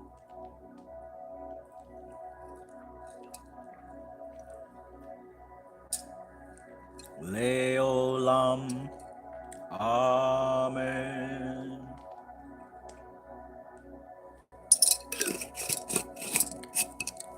Shake it like a salt shaker. So, he says here, this is a reason why no one is aware of their basic nature, for it is subtle, hidden, and invisible, but it exists. The gunas are subtle, unmanifest, and invisible, but they exist. When the food is cooked, we become aware of what we want and what we do not want. The mind takes ingredients from the operating systems and support systems to create a desire for its own fulfillment and preservation.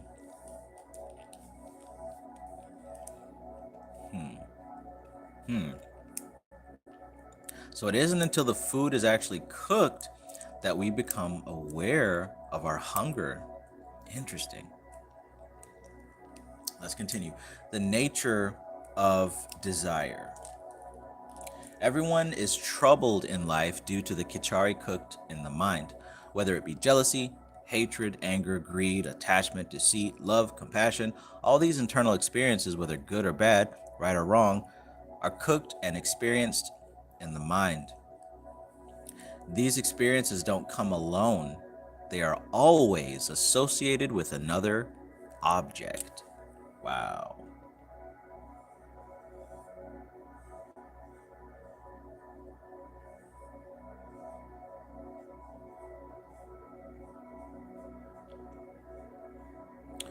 There's the mind.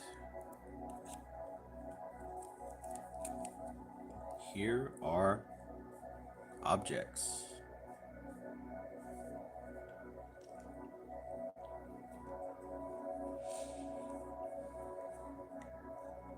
So the internal experiences that we have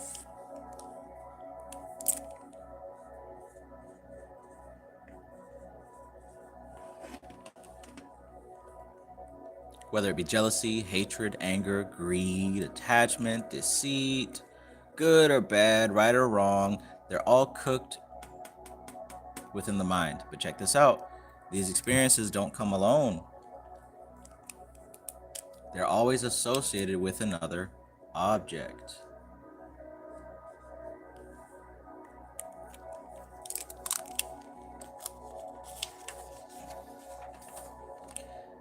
And check this out. He says that they're always associated with another object, another subject, another person, another ambition, another mentality, or another thought.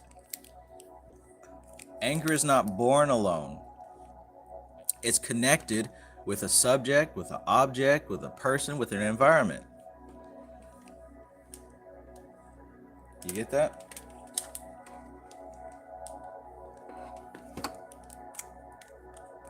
There is no element which manifests independently in our life, and its manifestation always has a cause, a basis, a medium. That cause is the inherent desire.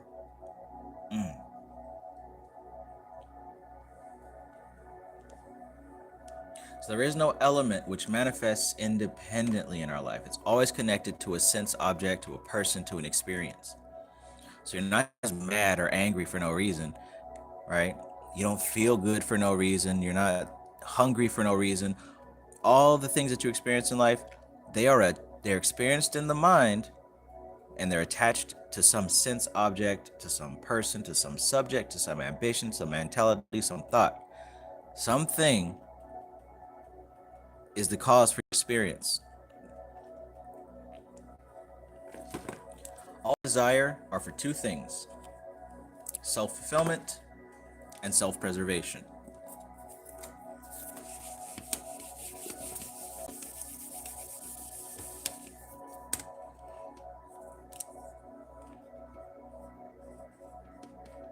Desire. All desires are for two things. One, our desires are for self-fulfillment. Two, our desires are for self-preservation. He says, as far as the thought process, nothing should harm me. I should always be happy. My needs have to be fulfilled. My aspirations have to be fulfilled. Everything is in relation to oneself. So this is what we think when everything's going on in life. Oh, I want to avoid the suffering. Oh, I don't want bad things. I just want good things. Everything should be easy. All my dreams should come true. Everything that I want should happen. All my needs, all my aspirations, they should be fulfilled.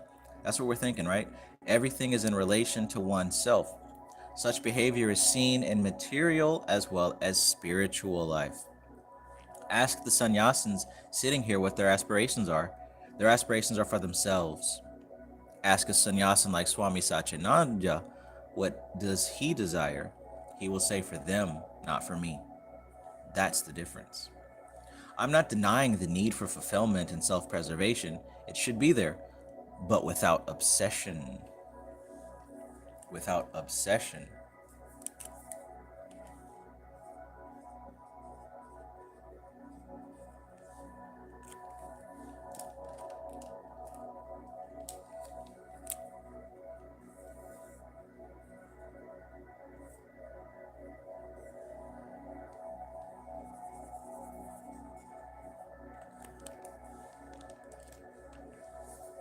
So saying, I'm not denying the need for fulfillment or for self-preservation.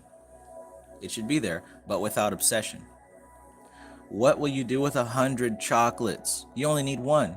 Give the other 99 to others who will be grateful and happy to receive them. If you eat all 100, then suffer the consequences. I imagine that is not going to be pretty.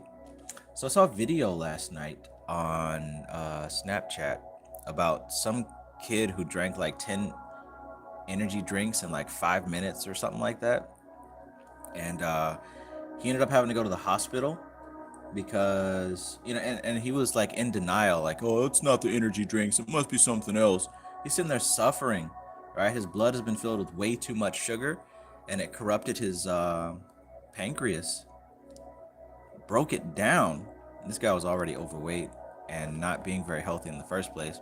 And on top of all this, he did this to try to impress his friends. He thought it would be funny because he didn't really have any friends.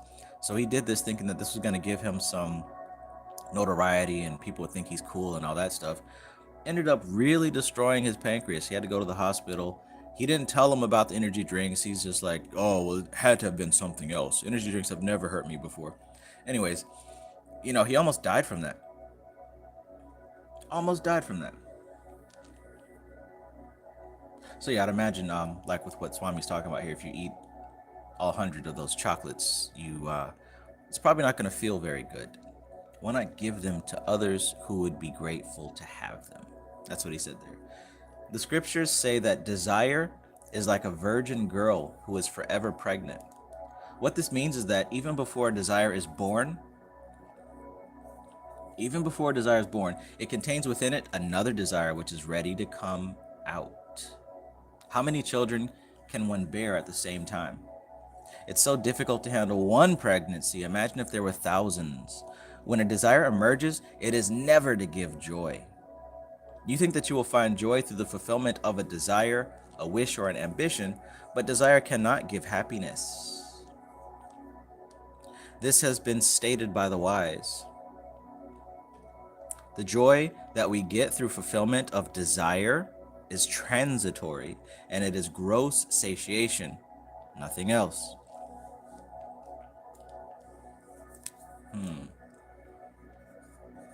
Desire.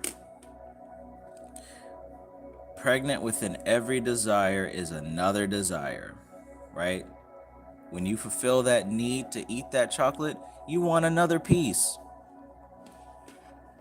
And this is how a lot of businesses in our company expand, because they know once you pop, you just can't stop, right? That's the Pringles slogan. And I'm sure there's other slogans that pretty much are referring to the fact that, hey, once we get you addicted, you're going to want more of it. Within desire is the seed for more desire. We think that when we achieve our desires, it's going to make us feel good, we can go to sleep, everything's cool. No, because the joy that we get from fulfilling our desires is temporary. It's temporary. Sometimes it burns up before we even finished satiating the desire. That's the worst. Actually, what's the worst is someone who doesn't notice that this is happening and they continue chasing desires all their lives. Jeez Louise, I'd hate to have to continue living like that.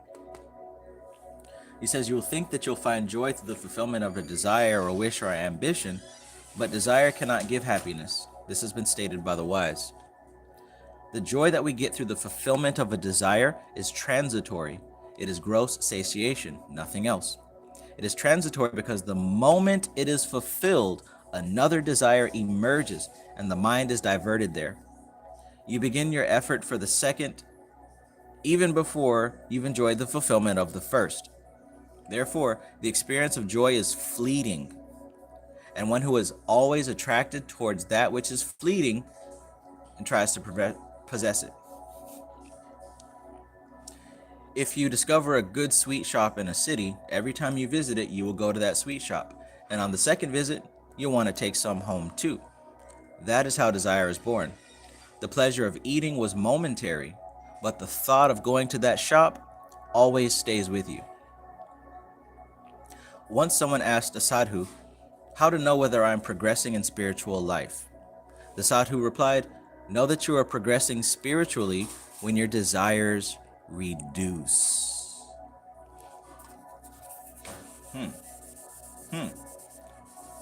You're progressing spiritually when you notice that your desires begin to reduce. If your desires are on the rise, know that you're going downhill. Every spiritual aspirant has this question in mind, and they think that the measure of spiritual progress is internal experiences. People believe that if they see gods and goddesses in their meditations, they're on the right track. If they see demons, they're on the wrong track. If they develop a positive attitude, they're on the right track. If a negative attitude comes strong, then they're on the wrong track. However, according to the wise, the vision of gods and demons is not the measure of our growth or our fall. We can visualize everything in the mind, right? That's not a big deal. We can forget ourselves through hypnosis. That's not a big deal. Progress in life is realized when there is a reduction of desires and ambitions. Reduction means that one is not obsessed about a desire. One doesn't run after it. One doesn't lose one's balance due to it. When you lose balance of mind, you enter into a tamasic state of mind. And remember, tamasic is one of the three gunas representing inertia, decay, ignorance. So when you chase after your obsessions, when you chase after your desires, you lose balance of mind. And once you lose balance of mind, you begin entering into a tamasic state. Let me know if that makes sense.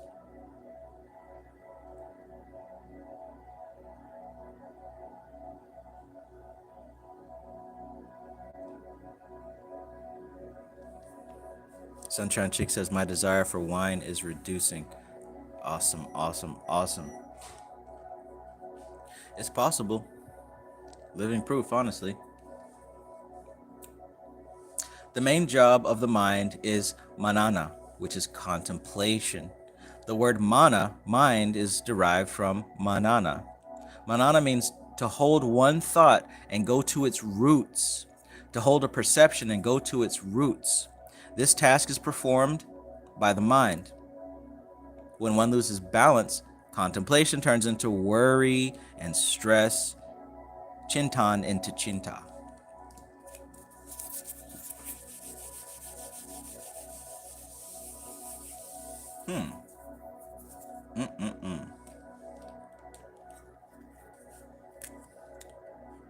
So the main job of the mind, and I know that's the brain is not the mind, but we're just going to do that anyway. That is no bueno. Let's try that again. There we go. There's the Antakarana there. So the main job of the mind is contemplation. That's what it does. It's a machine, and its only function is to contemplate. That's what we do. So the way that it works is we take some type of concept or some kind of idea, right? And through this contemplation, we penetrate that idea down to its roots.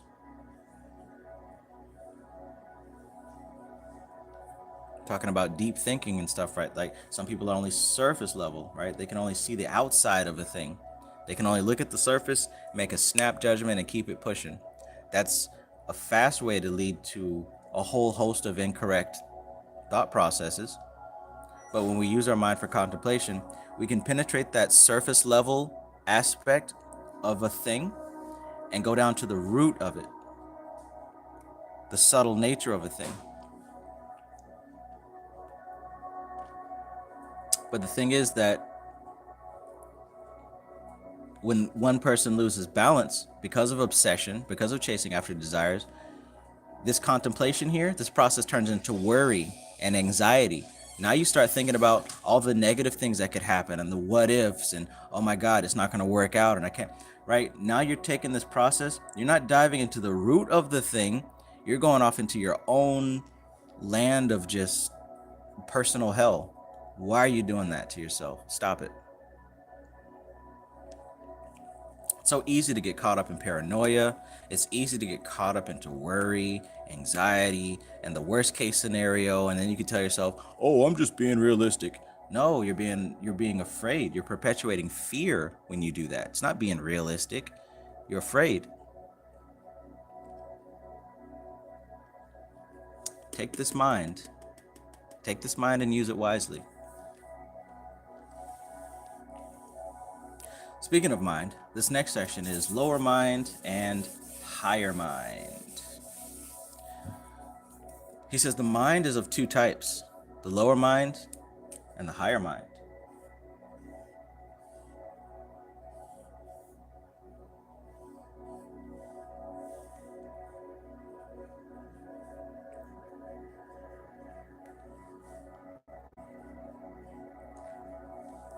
This is the mind is of two types, lower mind and higher mind.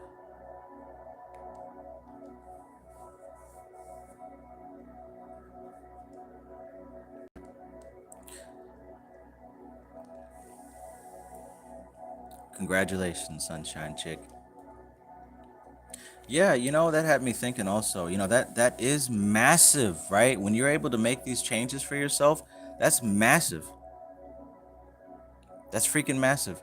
And the thing that I realized, like, a lot of people knew that I had the situation where I was also drinking all the time, every day. People knew that. And I'm sure talked lots of shit behind my back. But I tell you what, when I got off that stuff, when I gave it up, when I stopped drinking completely, I didn't get one congratulations, one good job, one attaboy, one thank you. None of that. None of that. Well, I take it back. I remember one lady that I worked with, she congratulated me because she said the gin wasn't coming out the skin. But as far as people in my immediate life, I never got any type of praise or support or, oh, I'm so proud of you. I didn't get none of that, yo. Not even to this day.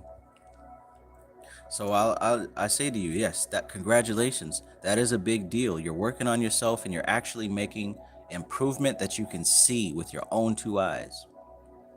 Now, most people, I mean, we know people are people, but at least if nobody else says it, I'll be one to say congratulations on that because I know that's a big thing. It's a huge thing.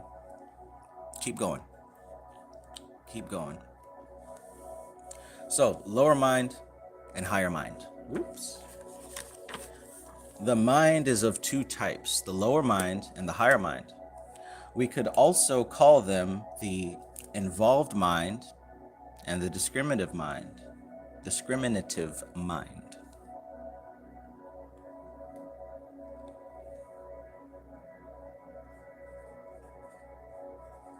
So we got the involved mind and we got the discriminative mind. Discriminative. That's a word full of letters, isn't it? Yes, my mind is quite discriminative. $5 word. We could also call them the involved mind and the discriminative mind. We can also call them the gross mind and the transcendental mind. That makes sense? Ew, gross.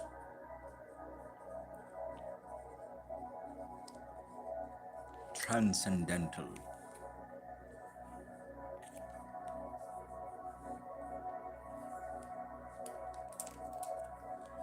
All All right, so lower mind, high mind, involved mind, gross mind, discriminative mind, transcendental mind, low magic, high magic. All right, so one is the gross mind, one is the transcendental mind, apara mind and para mind. That's what he calls it there. One is expansive transcendental awareness, which contains everything. Yeah, okay, so it's expanding, it's going outward. All right, so one is expansive transcendental awareness, which contains everything.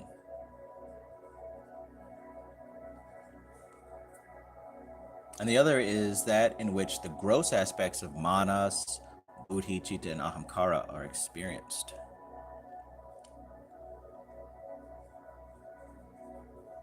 So notice he lumps in buddhi with the lower mind, which is correct, because as I've been saying, buddhi is actually the highest aspect of the lower self that you can experience. Now there's levels upon levels.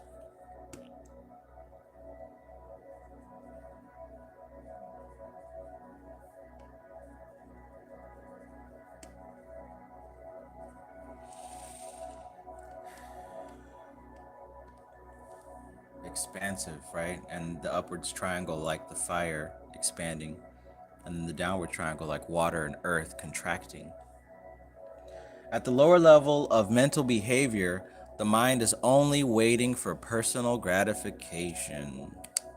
Waiting for personal gratification. Ain't that something?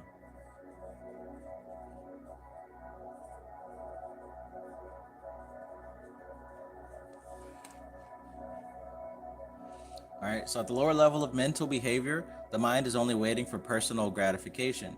This applies to all four aspects of mind, buddhi, ahamkara, chitta, manas. For example, the gross buddhi, or intellect, connects one with the world, desires, and needs, and the higher intellect allows one to have a broader aspect of life. When the intellect is only limited to me, it takes on a selfish quality.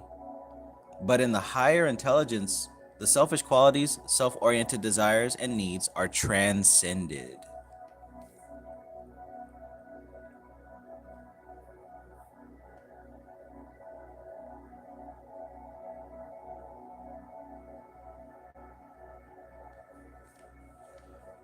The intellect that we use in our daily life to study, work, and live is the lower form of intelligence. And when we free ourselves from the results of this intelligence, from the notions of joy and sorrow, desire, desirelessness, right and wrong, and reach beyond the gross intelligence, then one experiences the higher intelligence, which is an expansive knowledge. There is awareness of everything. One knows and understands the working, basis, and purpose of everything, every karma. But while the intellect is still in the lower realm, it goes on traversing the fields of pramana, which is proof, or viparyaya, misconception, and vikalpa, unfounded belief. Right? So there's a lot of ignorance that goes on when you're not able to transcend the gross mind. You start getting caught up in things that aren't really important, but they keep your mind busy. Right? Focused on the gadgets and the trinkets as opposed to the usage of them. Right? Like, what color candle am I supposed to use, or it's all gonna fall apart, you know, or maybe I didn't get the right crystal, or whatever. Like, that's less important than understanding the purpose behind those things or the usage behind those things.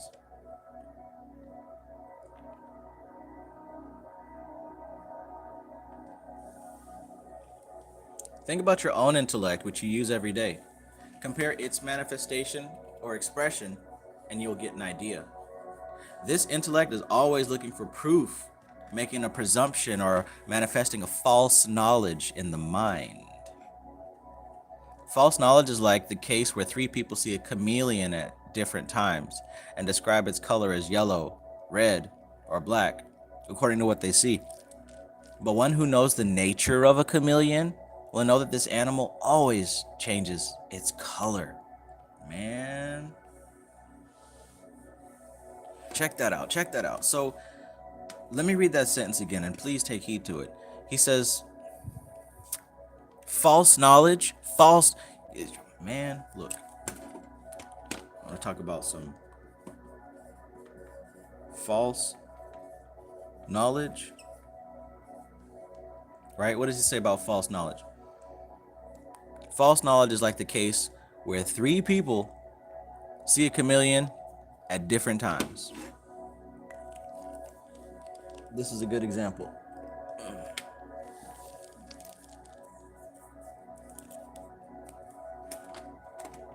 Chameleons are funny because their eyes can look in different directions. I always thought that was kind of funny.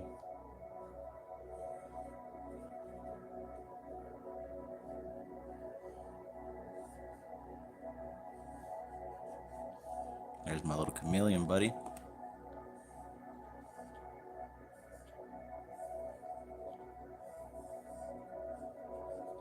Alright, so we got this chameleon.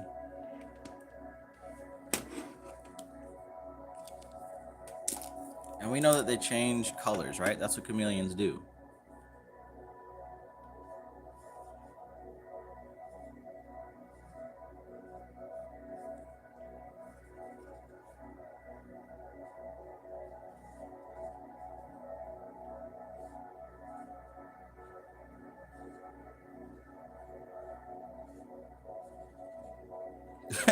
What kind of air is that?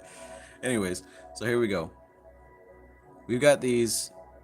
So it says that false knowledge, right? False knowledge is like the case where 3 people see a chameleon at different times, right? So each one of them saw the chameleon. He saw when it was red, he saw when it was green, he saw when it was blue. So they all saw it at different times. And they each described the color as, he saw it as yellow, he saw it as red, he saw it as black. Red, yellow, and black. By the way, that's the color of the gunas. Red, yellow, and black. He swears that it's red, he swears that it's yellow, he swears that it's black. They even go to war and fight each other over it, right? My way, it's red and my vision is better. No, it's black, my vision is better. No, it's yellow and my vision is better. They're all talking about this thing, right? And he's looking at them like fucking humans, right? Now check this out. He says, but one who knows the nature of a chameleon will know that this animal always changes color, right? So false knowledge is these people here who cling to their perspective on it and are oblivious to the true nature of it. He's saying it's supposed to be like this and everyone else is wrong.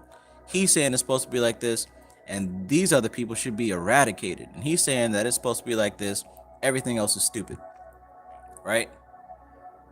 But none of them are right. None of them are correct. That's called false knowledge. All right, and you can take this to anything that you see out here in the world. There's all kind of people who claim that my way is the right way and everyone else's way is wrong, or this is right and everyone else is wrong, not understanding the nature of the thing. Who understands the nature of spirituality and magic and meditation and all these are the things that people are talking about? You want to seek to understand the nature of these concepts. That's how you're going to see it clearly. Because if you don't understand the nature of it, you got false knowledge, right? You got false knowledge if you don't understand the nature of a thing. This is why study and practice is so important. Because honestly, if you're really about this, you're going to go seeking the truth no matter what color it presents itself. Bobby Hemmett said something that I thought was powerful. While everyone's off worshiping melanin and missing the nature of the lesson, he said that I'm here looking for the truth, even if that leads me right back into the church. And I took that seriously. I said the same thing. I don't care where this information leads me, I'm looking for the truth. If it leads me all the way back to white Jesus, then that's where I'm going to go, right? Because it's about the nature of the truth, not the nature of what one person's opinion, or should I say false knowledge, because that's what opinions are. Seek the nature of a thing, because that's what higher mind does.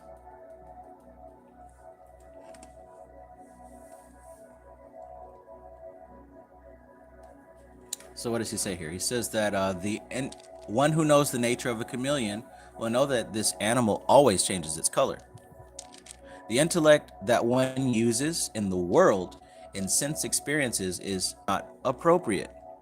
There is knowledge, but there is narrowness of knowledge, which causes narrowness in karmas and doesn't allow for spontaneity. When one who has parabuddhi or higher intelligence will not be narrow in knowledge or action. They adopt an expansive outlook and use the intellect in the proper way. They do not get attached to sense objects, but know their nature. Look at how they got attached to the sense objects. He got attached to the sense object of his eye seeing a red chameleon. He got attached to that. His ego identified that information as the truth. It attached to that information. He saw it as yellow. He saw it as black. Each one of them attached to their sense objects. The same way that we do, the same way that we make assumptions, the same way that we generalize, that we delete information, that we distort information. We get attached to it and we define our reality based on those distortions. All right? He says they adopt an expansive outlook in the use of the intellect in the appropriate way. They do not get attached to sense objects, but they know their nature. Whereas one who exists at the level of a parabuddhi is attracted to sense objects and doesn't know their nature. Come out of that. Come out of that way of living where you become attached to the sense object without knowing its nature. Buddhi is a word representing intellect, but intellect is also indicated by the word mudha and viveka. Mudha means dumb, dull, inert. One can be intellectual and dumb at the same time when there's no understanding, awareness, or realization. Have you guys ever met somebody who was very intelligent but also dumb at the same time? I certainly have. All right? One can be intellectual and dumb at the same time when there is no understanding, awareness, and realization. The other side is viveka, where what you have known becomes a discriminative power, right? See here, higher mind, discriminative. In the first case, what you know is unknown to you, right? This is the dull intellect. In the first case, what you know is unknown to you, for you do not have its experience or realization, and therefore you're qualified as dumb. This dumbness or dullness is also an expression of the intellect. The other, viveka, the discriminative ability, is also an expression of the intellect. The higher expression of the intellect is seen when one begins to modify the behavior of the mind to experience and attain harmony and optimism. But if the awareness is self-centered, self-oriented, then wisdom will only remain an inert knowledge which you will never be able to apply in life.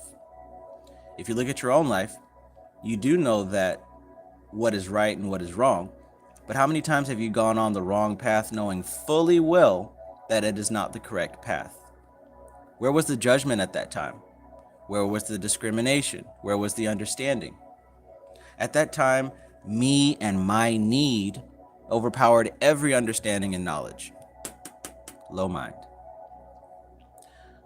The third component of mind is Cheetah, which means experience of the internal consciousness. Remember, Patanjali defined Cheetah as the mind stuff. You're able to experience this internal consciousness through memory or smriti. You can relive something that happened 20 years ago. Where did that experience come from? It came from the Cheetah, which is the storehouse. You put away everything in a storehouse, placing newer things on top of old things, and lock it up. You look for something only when you need it. It's the same with Cheetah. All the experiences and memories from the time we were born till now are stored in the Cheetah. And you can take them out whenever you like. You can bring the memory of your wedding day or the birth of your child to the conscious level of the mind and relive the experience of that moment.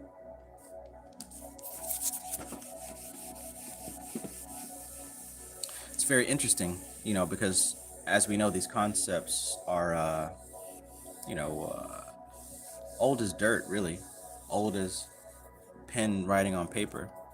So they've already figured out all this information, but it's only taken until now that psychology is beginning to realize that memory is actually holographic. It isn't stored in the physical brain. We're always taught that memory is stored in the physical brain, but that's incorrect and also proven to be incorrect. So we got this Cheetah, this mind stuff. Here's a small sampling, little box of Cheetah. Right.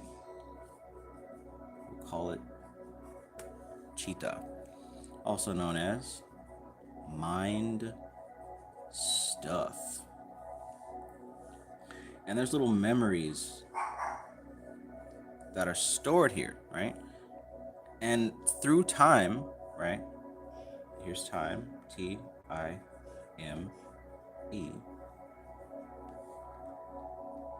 Through time, we build layers and we create new memories. And through time, we make another layer and we build new memories.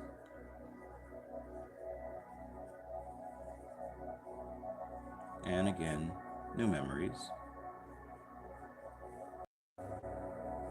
And again, new memories. There's a little sample of our Cheetah, this mind stuff.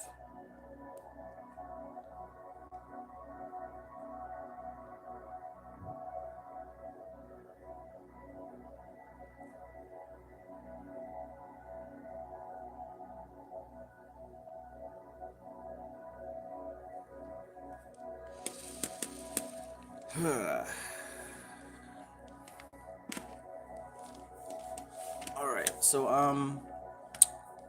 yeah, you said you put everything away in the storehouse, placing new things on top of old things, and you lock it up. You look for something only when you need it.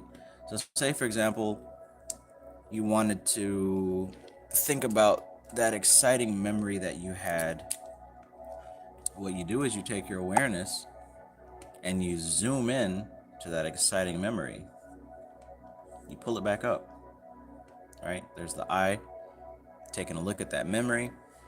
And what psychology tells us also is that every time we access a memory like that, we actually manipulate it. We actually distort it.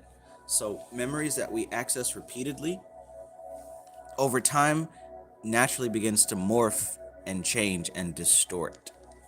Just a heads up. So chances are, the way that you remember that thing that you like to remember didn't actually happen that way, because we literally change it each and every time we access a memory. Kind of makes you wonder about how much the past is actually accurate.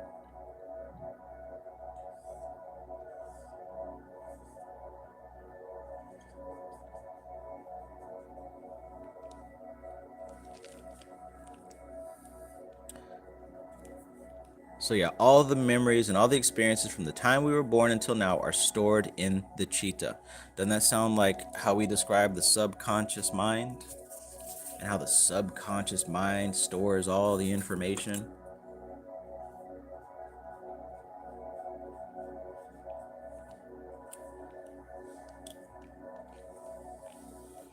So everything is here, from your wedding day to your third grade experience, to your first kiss, to the first time you actually walked without falling down, the first time you tasted milk, to the first time you became aware of being in a body, probably in a womb somewhere.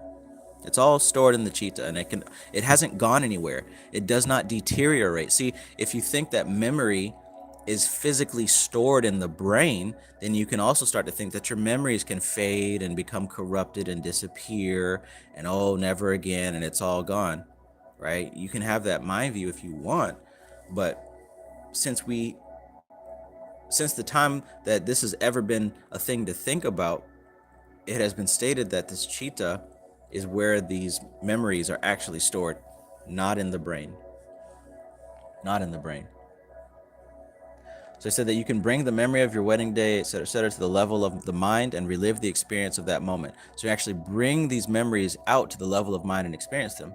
He says our joys and sorrows are all pasted on this memory board. The wise say that all the impressions and karmas of the past lives are also contained in the Cheetah. So check this out. In this Cheetah,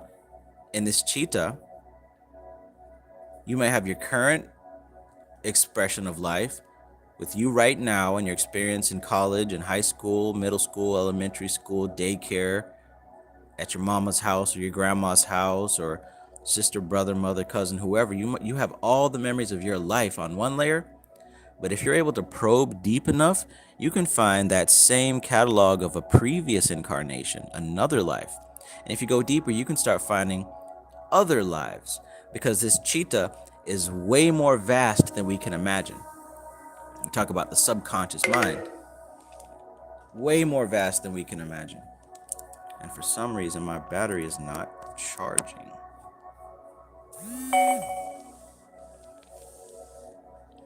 All right, so he says that the wise say that all the impressions and karmas of the past lives are also contained in the Cheetah. Sometimes when you're sitting in meditation and experiencing immense peace, suddenly a feeling or a thought will appear which you were not even aware of. Suddenly you will remember a long forgotten childhood memory. And look, this has been happening to me, especially recently, but all of the time. You know that you're doing this, right? Because you penetrate deep enough to bring up memories from the past, ones that you haven't focused on in a long time. I'm telling you, if you sit down and do any of these meditations, when you go deep enough, you start bringing this information back up to the surface. Now, you might not be refined enough to see it in its full clarity, but you'll at least feel it on some level. And the more that you do it, the more clear that it becomes.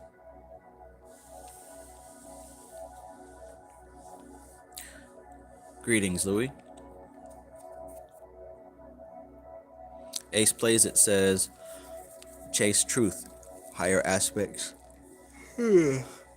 not the facts, lower aspects of life. I like that. That's a good one. Chase the truth, not the facts. Big facts, FAX, gems, fireball emoji, 100 emoji, check mark emoji.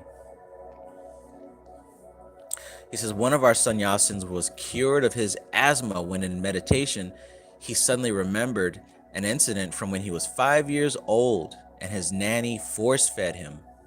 When such events happen, people say it's a miracle, it's Guru's grace. He was cured without medicine.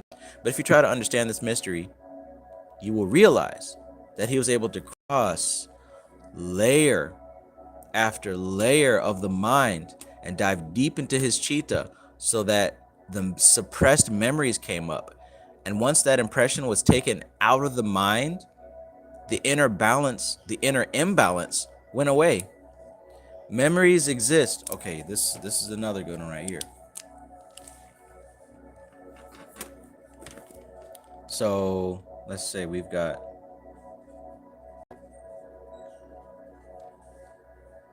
conscious.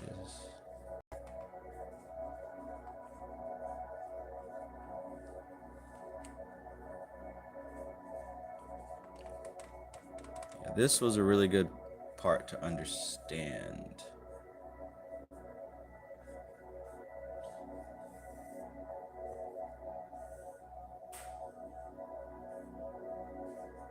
All right, check this out.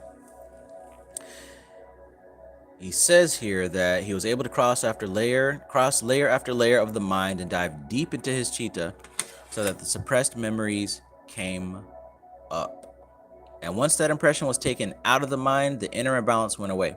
So it says here that memories exist at the conscious, subconscious, and unconscious levels. Memories exist at all those levels, right? It's not, a memory isn't just something that you think about. The memory is always there. You access it, you become aware of it. It isn't stored in your brain. You pull it back up the same way that you can open up a file on your computer. So memories are stored at the conscious level. Memories are stored at the subconscious level. And guess what? Memories are even stored at the unconscious level. Man, this gets deep. Literally. If memories appear in the unconscious, guess what? They manifest as karma.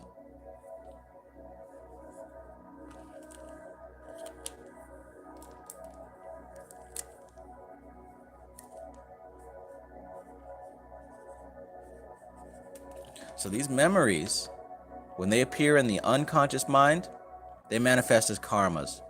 Now check this out. If these memories, if they appear in the conscious mind, they manifest as knowledge.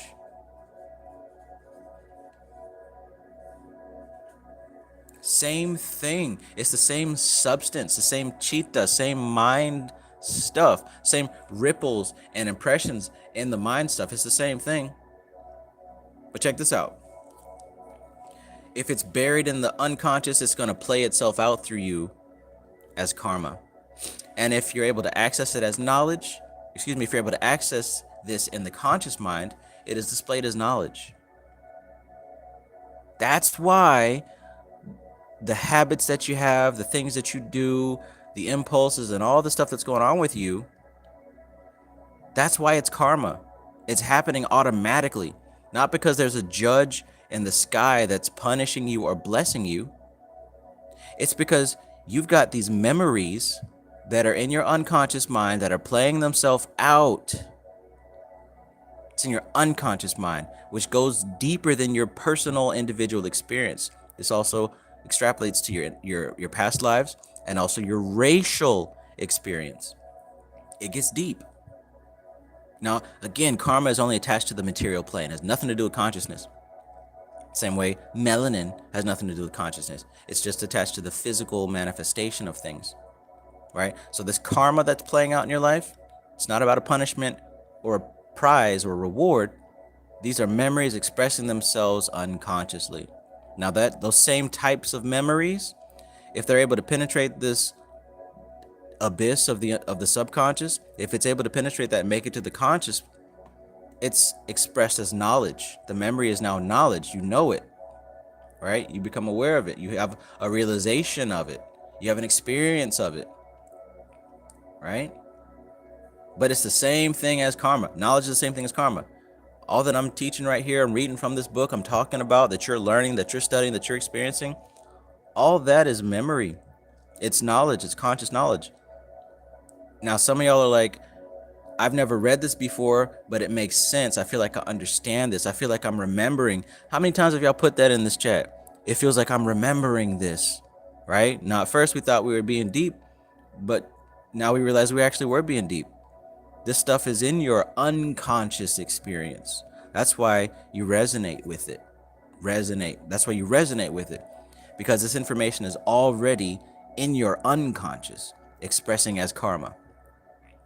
Now, when we bring it up, now we have words for it. Now we can say Cheetah. Now we can say Ahamkara and the gunas. Now we have words for it. Now we're bringing up this memory. This, when I said racial, right? I didn't mean black and white Mexican. I mean human race. This information is in the etheric body of the human race. So you're not learning anything. It's called education. Education comes from the Latin word educo, educe, which means to pull it out, Where are you pulling it out from? Oh, the ether. You're pulling it out of the unconscious. When you educate yourself, you're pulling it out of the unconscious. You're taking it from surface level and you're getting to the subtle essence of that thing. Let me know if this makes sense.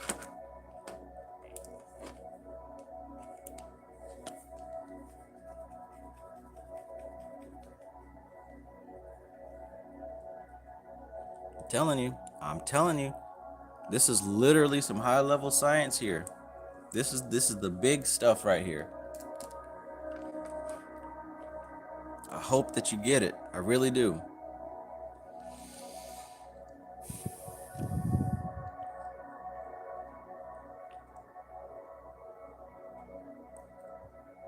That's page 55. I had to highlight it and underline it. It's that serious, y'all. If memories appear in the unconscious, they manifest as karmas. And if they appear in the conscious, they manifest as knowledge.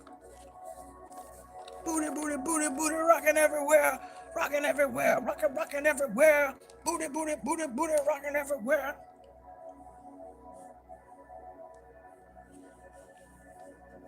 All right, so we have talked about the effect of Manas, Cheetah, and Buddhi. Now we're going to talk about Ahamkara. Man, this is such a good breakdown. So he literally is just breaking down the different components of the mind. Y'all have this book, all right? Go back to pages 53 and 55 and read his breakdown of the mind. He's talking about higher mind and lower mind, remember? Higher mind and lower mind. And he's explaining the higher mind and lower mind through the different aspects of the Ahamkara. All right, that's what this section is right here, lower mind and higher mind. Read this again with awareness. Don't just read them words. Read it with awareness, like what I'm doing here. Now, we went through Buddhi, higher Buddhi and lower Buddhi. Booty, booty, booty, booty, rocking everywhere, rocking everywhere, rocking everywhere. Went over Buddhi. He went over Cheetah. He went over Manas.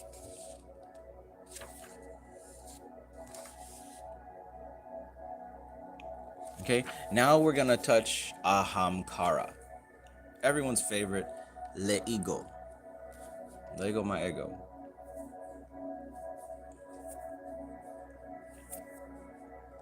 Greetings, Alora.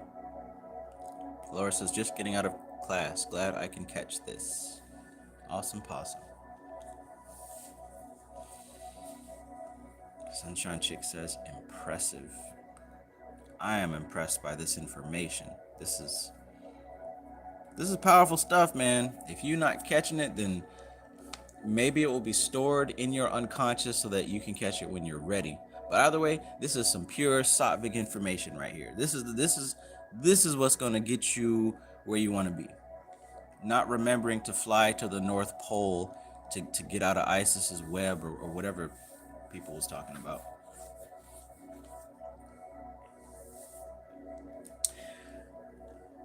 The fourth element of the mind is Ahamkara. The strongest experience of human life is one's Ahamkara, ego. A rock is not as hard as the ego. If a hammer falls on a rock, the rock will shatter. Not so with the ego. And this ego expresses itself in many ways. The first is the feeling in the mind, I am important. The feeling in the mind, I am important. He had to say it twice. That's funny.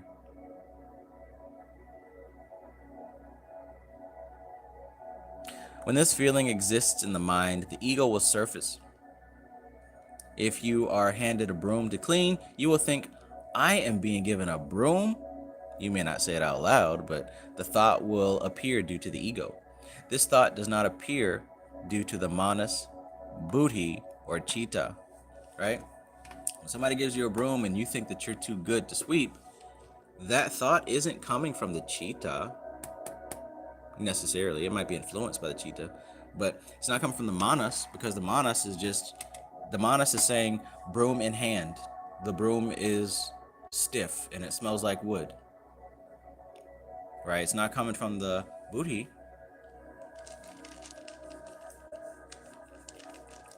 For if you take the shelter of buddhi, you can accept the broom. You will know that it is meant for a practical purpose, and you will not revolt against it. You guys remember in grade school, or some of y'all probably still do this, how there would be a mess somewhere and the teacher would be like, hey, clean it up. And you'd be like, well, I'm not the one that made the mess. And like, you try to escape it. But it's like, yo, at the end of let's be mature here. If there's a mess, clean it up. It doesn't matter who did it. Now, granted, people for some freaking reason like to just jump to extremes. I did not just say your job is to clean up after everybody around you. I didn't say that. What I'm speaking of is ego versus higher mind. Ego is going to sit there and say, I didn't make that mess, I'm not going to touch it. And then it's just going to stay there because everybody's too ego attached to do anything about it. Higher mind says, there is a mess. I have the ability and the capacity to clean it. Let's clean it. Because if everyone's thinking ego-wise, nothing would get done on this planet. It literally takes people thinking with higher mind to help the human race in any capacity. Doesn't come out of ego. He says, for if you take the shelter of Buddhi, you can accept the broom. You will know that it is meant for a practical purpose, and you will not revolt against it. But when the ego holds the broom, and not Buddhi, then a negative tendency emerges.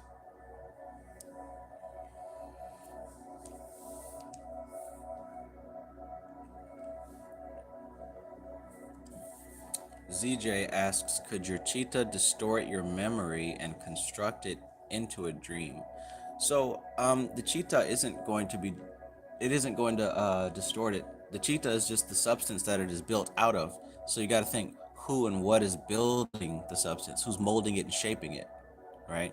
And in that molding and shaping, you can start to ask about distortion and constructing it into a dream. Because again, now we're dealing with the levels of conscious and unconscious. If it becomes a dream, then it's surfacing the subconscious level. Now it's not distorted, it's only, you're calling it distorted. We don't know enough to say it's distorted or not. Remember, there's a difference between seeing something at the surface level and then seeing something in its true nature, right? The three guys who looked at the chameleon at the different times, one guy swore it was red, one swore it was black, one swore it was yellow. They're ready to kill each other. But the person who understands the nature of the chameleon knows that it changes color. That's its nature. So it isn't red or black or yellow all the time. It changes its nature.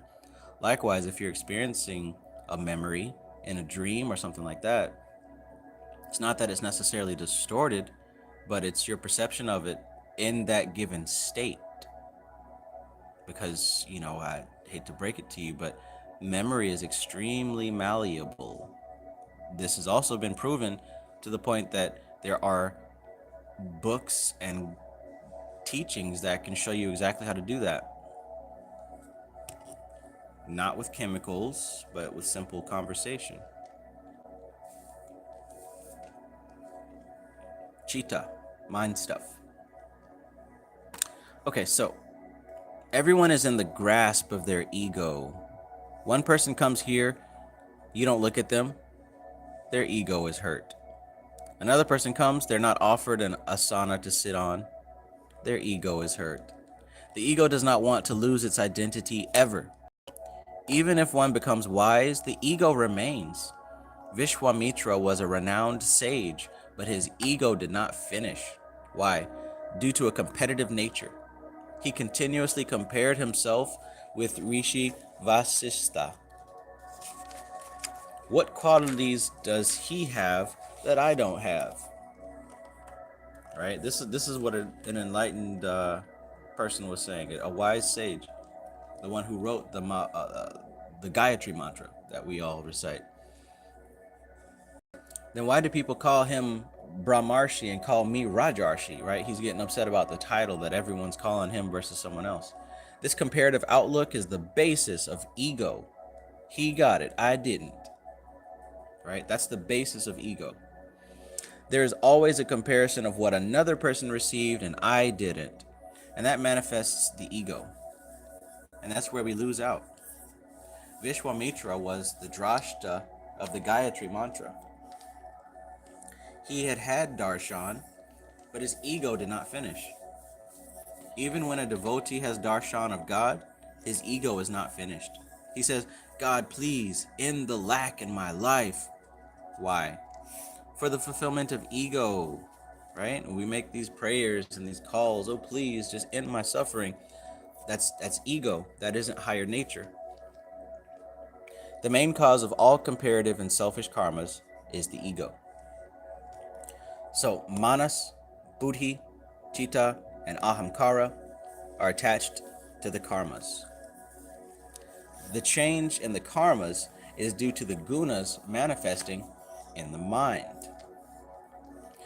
And remember the diagram earlier of the glass of water with the ink poured into it. It becomes a whole new thing, a mutation. That's what mind is. the gunas would represent the ink poured into that water. So the change in the karmas is due to the gunas manifesting in the mind. They're analyzed by the lower mind. They are held within the mind as desire and memory, and the effort to fulfill them is through the ego. So the karmas now, he's talking about the karmas still. The karmas, they're held within the mind. How? They're stored as desire and they're stored as memory. So when we're talking about karma, right? They're stored in the mind as desire and memory. Now, remember he said that when it is being expressed to the unconscious mind, it is karma. It's desire and memory. But when it's brought up to the conscious level, it's expressed as knowledge. So, the effort to fulfill them, the effort to fulfill the karma, the effort to fulfill the desire, the effort to fulfill the memory, that's carried out through ego. So these four components of the mind are in two parts: the lower experience and the higher experience. The lower qualities in the lower experience of manas, buddhi, chitta, and ahamkara bind one to the world, and the higher qualities of manas, buddhi, chitta, and ahamkara liberate one from the world. These are two states of mind. All beings are stuck at the lower level, where all propensities are directed towards oneself. At the apara level, self-satisfaction and selfishness are the main feelings. The I element predominates. The thoughts are for pleasure, the efforts are for pleasure, the intellect is used for pleasure, the Cheetah recalls pleasurable memories and wishes they could be repeated. The ahamkara runs after status, recognition, name, and fame. We all live at the level of the lower mind, intelligence, memories, and ego. However, the sages say that it is possible to have a higher experience in life in which you can free yourself from the state of self-orientedness and connect yourself with the transcendental nature and with the sensorial world in an appropriate manner, which brings about spiritual inner evolution. The basis of the sadhanas is to take one away from the lower mind and become established in the higher mind.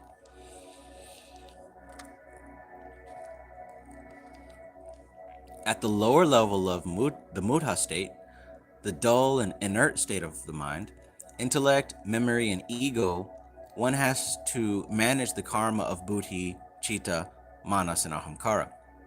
It is this management of the karma created in manas, in buddhi or intellect, in chitta or memories and impressions, and ahamkara or the ego, which is known as karma yoga. This is what karma yoga is, right? The management of karma created in the manas, the buddhi, the chitta, and the ahamkara.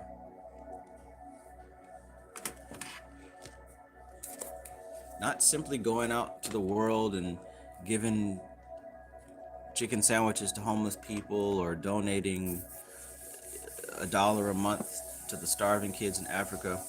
That's not necessarily karma yoga. Karma yoga is the management of this internal mental operating system, right? Because most people are not managing this because they're not aware of the process. But now that you're becoming aware of the process, karma yoga is the management of the karma created in the inner instrument, the mind. So, speaking of which, the next section is karma yoga, mind management. Karma yoga is not only physical activity, but all the happenings in the subtle realms through which we are alive are also karma. The gunas, instincts, nature, and impressions are subtle, and it is only when they interact with buddhi, Cheetah, and Ahamkara that any action begins in life. Until the gunas came into play, the instincts can go on intermingling with each other. No external challenge will take place. It is all happening inside. There's no outer manifestation. The awareness goes to something only when it manifests. One does not know what is happening to a seed sown in the earth. It is only when the sprout emerges that we're able to perceive its development. Many subtle internal activities take place for the sprout to emerge. The hardness of the seed is broken. Its potential to become a tree is harnessed and assimilated, and then the sprout is able to manifest. No one is aware of the happenings in the subtle realm of the mind. It is perceived when it manifests as a vikara. Here the dealing with mind begins. We say the mind is restless. We need a way to calm it. We try to meditate, as we have learnt that if you meditate, the mind will be calmed. But when you meditate, you only see vikara, the condition of change. You are not able to see its cause. So you go on struggling with the vikara. Vikara is like the weed in a garden.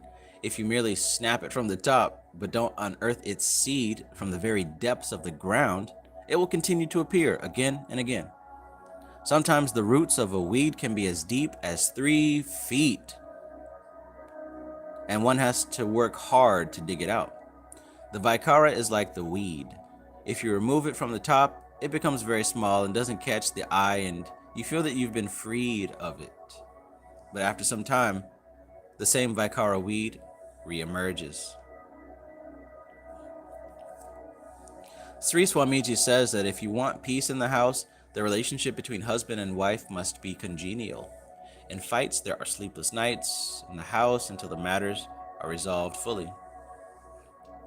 Apply the same principle to your mind. Let your relationship with your mind be congenial. Until and unless you come to an agreement with your mind, there will be conflict. You spend only 60 or so years with your spouse, but you spend your whole life with your mind. If you fight with that which is forever your companion, how will you be at peace? I'm gonna have to highlight that because that's definitely a question that you should be asking yourself, especially if you're confused as to why you're not getting any results. Let me read that again. He says, if you fight with that which is forever your companion, how will you be at peace? How will you be at peace? The peace of your mind is not disturbed by others. It is disturbed by your own mind. You associate the experience of conflict with others, but that is only what appears. The cause of conflict is, in fact, your own mind. Big deal right there. Big deal right there. Almost nobody understands that. The peace of your mind is not disturbed by others. It is disturbed by your own mind. You associate the experience of conflict with others, but that is only what appears. The cause of the conflict is, in fact, your own mind. If your mind is not at peace, you will spend sleepless nights. And if your mind is at peace, you'll get a good night's sleep. You blame others rather than blame your own mind. You're not able to understand what you really want. Your lack of understanding is the cause of your suffering, conflict, dislike, and hatred. All the negative manifestations arise due to internal conflict. Why is one jealous of another person? Why is one angry at somebody? Why does one hate somebody? The fault does not lie with the other person. The fault lies in our own mind. So handle your mind carefully. Come to an agreement with your mind. The day you come to terms with your mind, you will not spot any conflict or lack of peace anywhere in the world.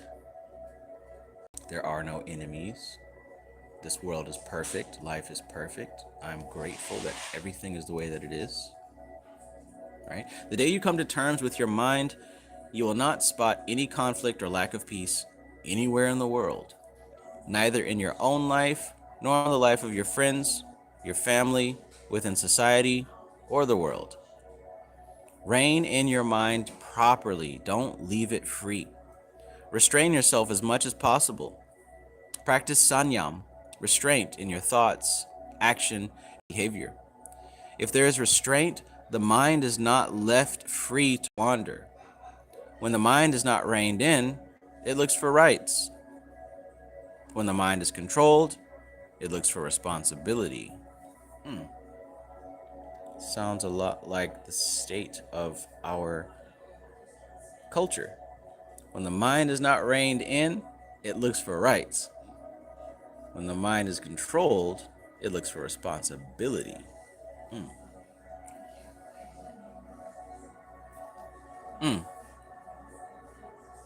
Therefore, managing and coming to terms with the karmas and behavior of buddhi, Cheetah, and Ahamkara is karma yoga.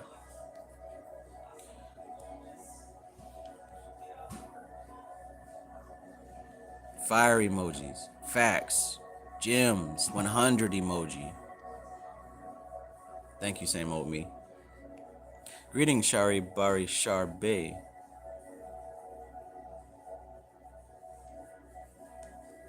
Tackling the ego. Manas, buddhi, and Cheetah are the areas where karma are created. But karmas manifest with the help of Ahamkara, ego.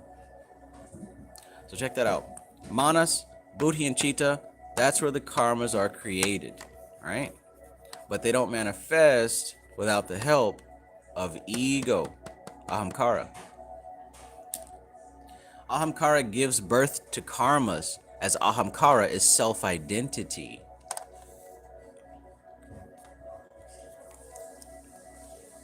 In life, it is the ego which plays a crucial role because of the likes and dislikes that it creates within you. The need and ambition, the drive and the motivation that it awakens within you, resulting in either acceptance or rejection of a situation. Although I've described the full sequence of karma yoga as an aspirant of spiritual life, it is the ego that one has to work with. The primary work has to happen with the ego, as it is from there that karmas manifest in time. The primary work has to happen with the ego, as it is from there that karmas manifest in life.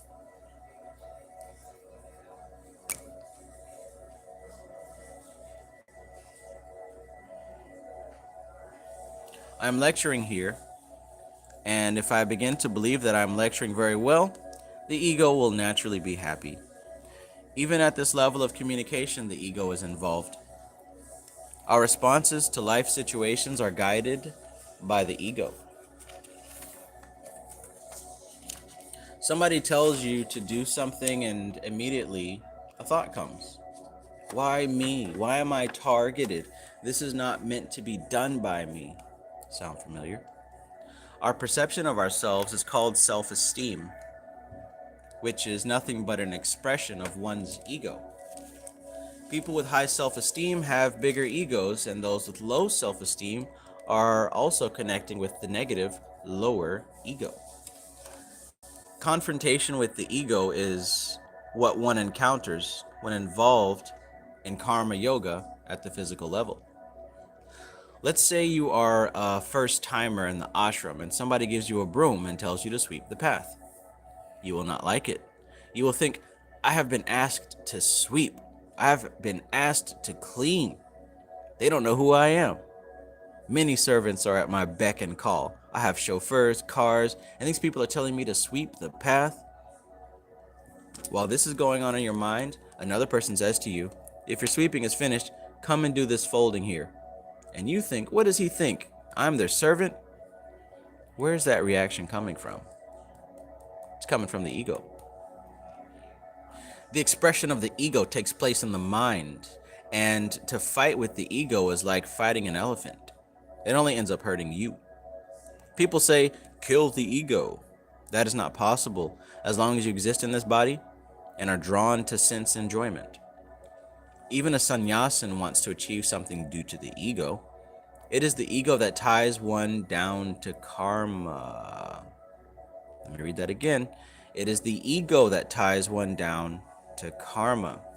The karma isn't going to go anywhere. It must express itself, right? And you go along with that ride because you attach to it.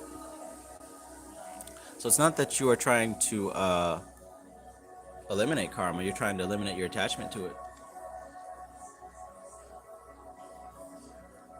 Hey, puppy. Hey, puppy. All have tied themselves and want to be free. First, free yourself of the ego eccentricities, and then you will be free of suffering, troubles, and Maya. The ego is like the dog's tail, which can never be straightened. The only way is to cut it off in one sweep. Yikes. Why spend years trying to straighten it? Just cut off the head of the ego. Now, what is a sword that can quieten the ego? It is humility. Once you adopt humility in your life, the ego will become quiet, and you will save yourself from big trouble. You will not be able to save yourself by practicing meditation. You will not be able to save yourself by practicing meditation. Through meditation, you can become the witness of the ego. You can see its nature and its cause, but you cannot modify it. Right? You can see the nature of the ego. You can see the cause of the ego, but you cannot modify it. That's what's going on with meditation. To modify it, it is necessary to adopt humility. It's humility that's going to be able to help you modify the ego. Humility.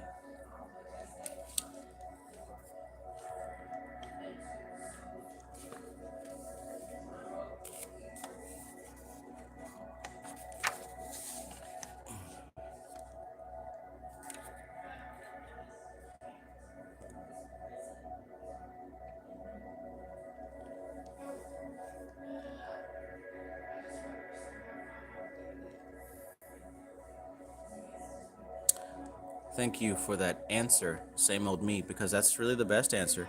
The Black Green Wizard asks, how do we really know if this is true or not? The same old me says, investigate it. That's the only way that you'll know that anything is true, you know? Ask that same exact question you just asked me to everything else in your life. How do you know that it's true or not? How do you know? Is that air that you're breathing? Ask that same question to everything you believe. And however it is that you find the truth, apply that to this as well. Do you just believe something because somebody you like says it in a good way? Well, then that's how you know that this is true. Do you know that something is true because you tested it, because it makes sense, because you tried it in different applications, different situations, you've cross-referenced it, right? You've spent as much time possible verifying it or disproving it, and the answer and the results make themselves evident? Well, then that's how you would know. But whatever your criteria is for knowing what truth is, then apply it to this.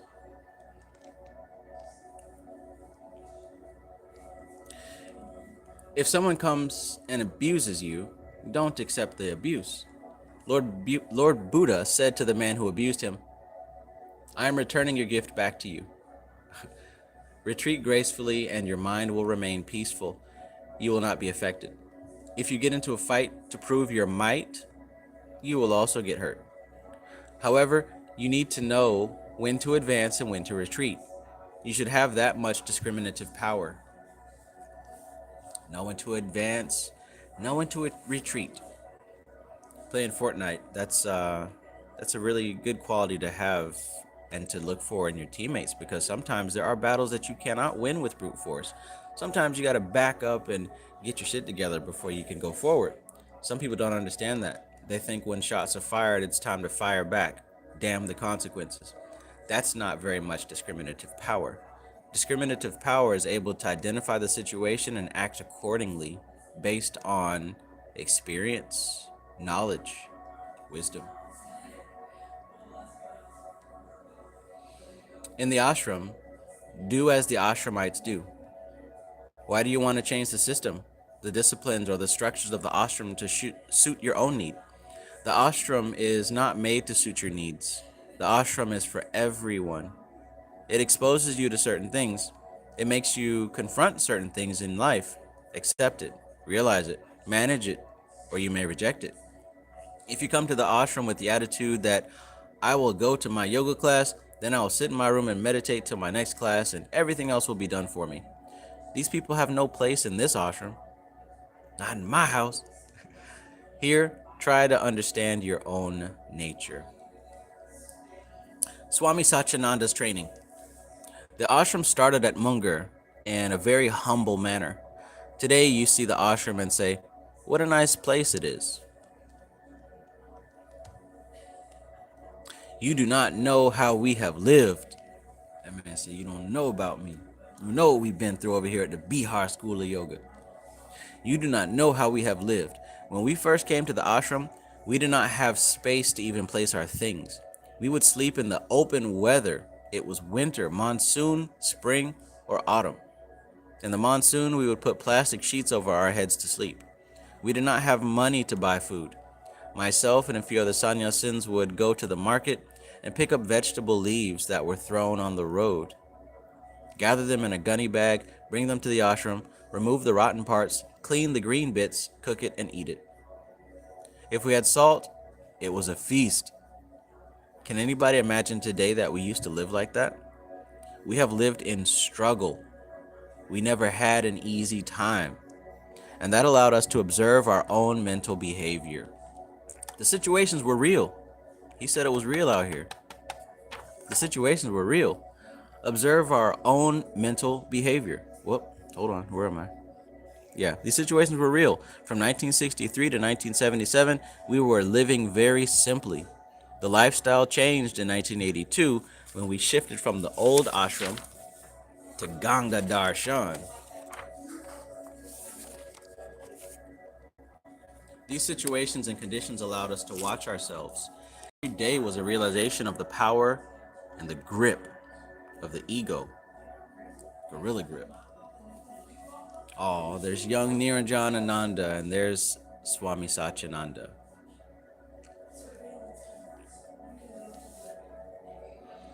Every day was a realization of the hold that the lower buddhi, the lower mind, the lower memories, the lower ego had on us. We had to face it. And because we were able to face it, we are sitting here today. Not because we have practiced 8 hours of meditation. My achievement is not because of practicing meditation. My achievement is because I was taught to confront and face the situations arising in the mind. That is the practical training which I have received, not the meditative training. This training is of karma yoga.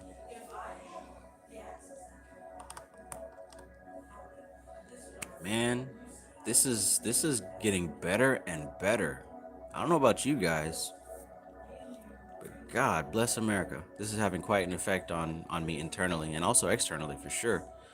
This information is more than just good. You can see the sattvic quality of this info. Like, it's making everything else in life even more clear. And that's what I'm starting to see. Dealing with these gunas, all the gunas are present in all things, but depending on your awareness, you're going to cause one of the three to expand more than the others. And if you come across information that is more sattvic than it is rajasic or tamasic, then you're going to experience everything else according to the predominant guna. And I'd have to say this information and really tackling it on a consistent daily basis is really starting to clarify everything else, even things that are seemingly unrelated. So I hope the same thing is happening for you. I hope the same thing is happening for you. I hope that this is adding clarity to your life, clarity to your mind, your internal experience, your external experience. Because I haven't seen anything else like this. Really haven't. I really haven't seen anything else that has impacted me to this level. That's why I'm still here. That's why I'm still talking about this info. Not because it's popular and it's going to get me clicks, because as you can see, there's only like 43 people here. But these are 43 people who are serious about this thing. Good, because so am I. Oh my. Oh my. I got so many things. I received so much past couple of days. I filled out paper upon paper upon paper of notes. Damn near already written a book with pen. But more to come later, I suppose. Hell, I think I even have received a completely new divination system. Like, not just tarot, but something different. I haven't seen it. Not like this. For a future note, I'm looking for people to help me test it out. I need people who are actually psychic who can help me test this divination system. And then once it's verified and perfected, I'll release it to the public. But man, start studying this information and taking it to heart, because you're going to notice that it has an influence on every corner of your life. I mean it. All right, so thank you guys for hanging out. Go ahead and smash that like button if you have not smashed it already, right? Because that helps YouTube put my videos into the category of videos that are so worth being watched. So I appreciate your time. Appreciate your energy. Thank you for being here. We've got one more chapter of this book to read, and I will do that next time. As I mentioned before, what I would really recommend is you get this book here, Karma Yoga by Swami Vivekananda. This is a good one. It's not long. It's really short. It's got a couple of chapters in here, and like I showed you at the beginning, just screenshot what I did here, because this version of the book is out of order, and this is the order that it's supposed to be in, because he taught it in classes, the beginner's class and the advanced class. So if you read it this way, you'll see it from the beginner's level and then the advanced level. Great book to get if you can find it. And if you can find this one, get this one also, because really this breaks it down. All right. So I'm glad you guys have enjoyed this. Like I said, I appreciate you being here and spending your time, because there's a bunch of different ways to spend your Tuesday, but you chose the best way.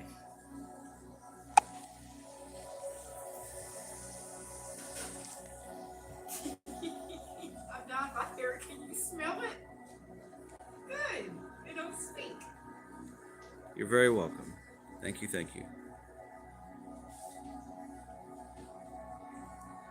All right, so quite possibly tomorrow or Wednesday, we'll finish up this chapter, and then on Sunday, we'll still be somewhat focused on Karma Yoga,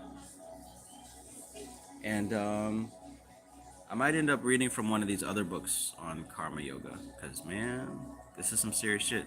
KP, peace, bro. Shaquila Smith. This is alright. You can catch the replay. I try not to make these too terribly long, but you know. Hey, Panic and Bobby Hemmett was going twice, 3 times as long as this. At least with this, I'm staying on track and not telling a bunch of stories. Al Dickey, have a good night, bro. Gerald Sombright, thanks for joining. Alright, so yeah, that's a wrap. I'll see you guys a little bit later on. If you're in the Inner Light Activation System course, be sure to check out the new module that I just released. It gets into extreme detail on the pranic breathing, and that's really going to help you make a serious connection with these psychic senses, with these subtle senses. Yeah, it's getting to the point where we're able to explain it beyond a shadow of a doubt. More to come. All right, so y'all have a good night. This is TK Trav, aka Travis Magus, here with LVX777. Love you guys.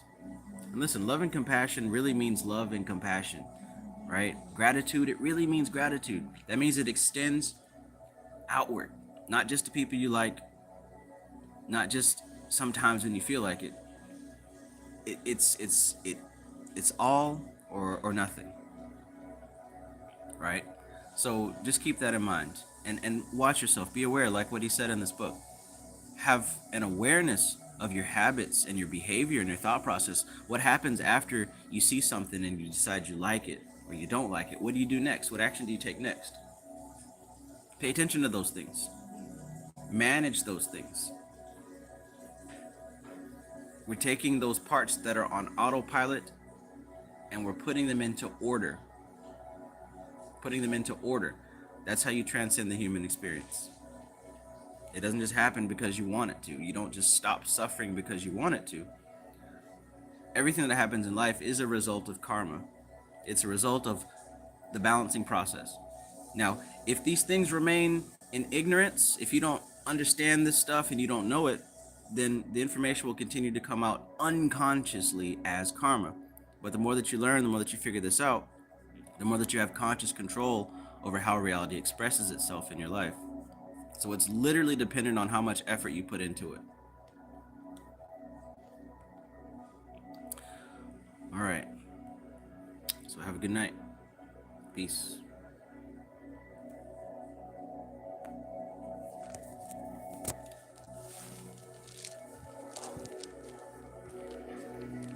That's some sweet drink.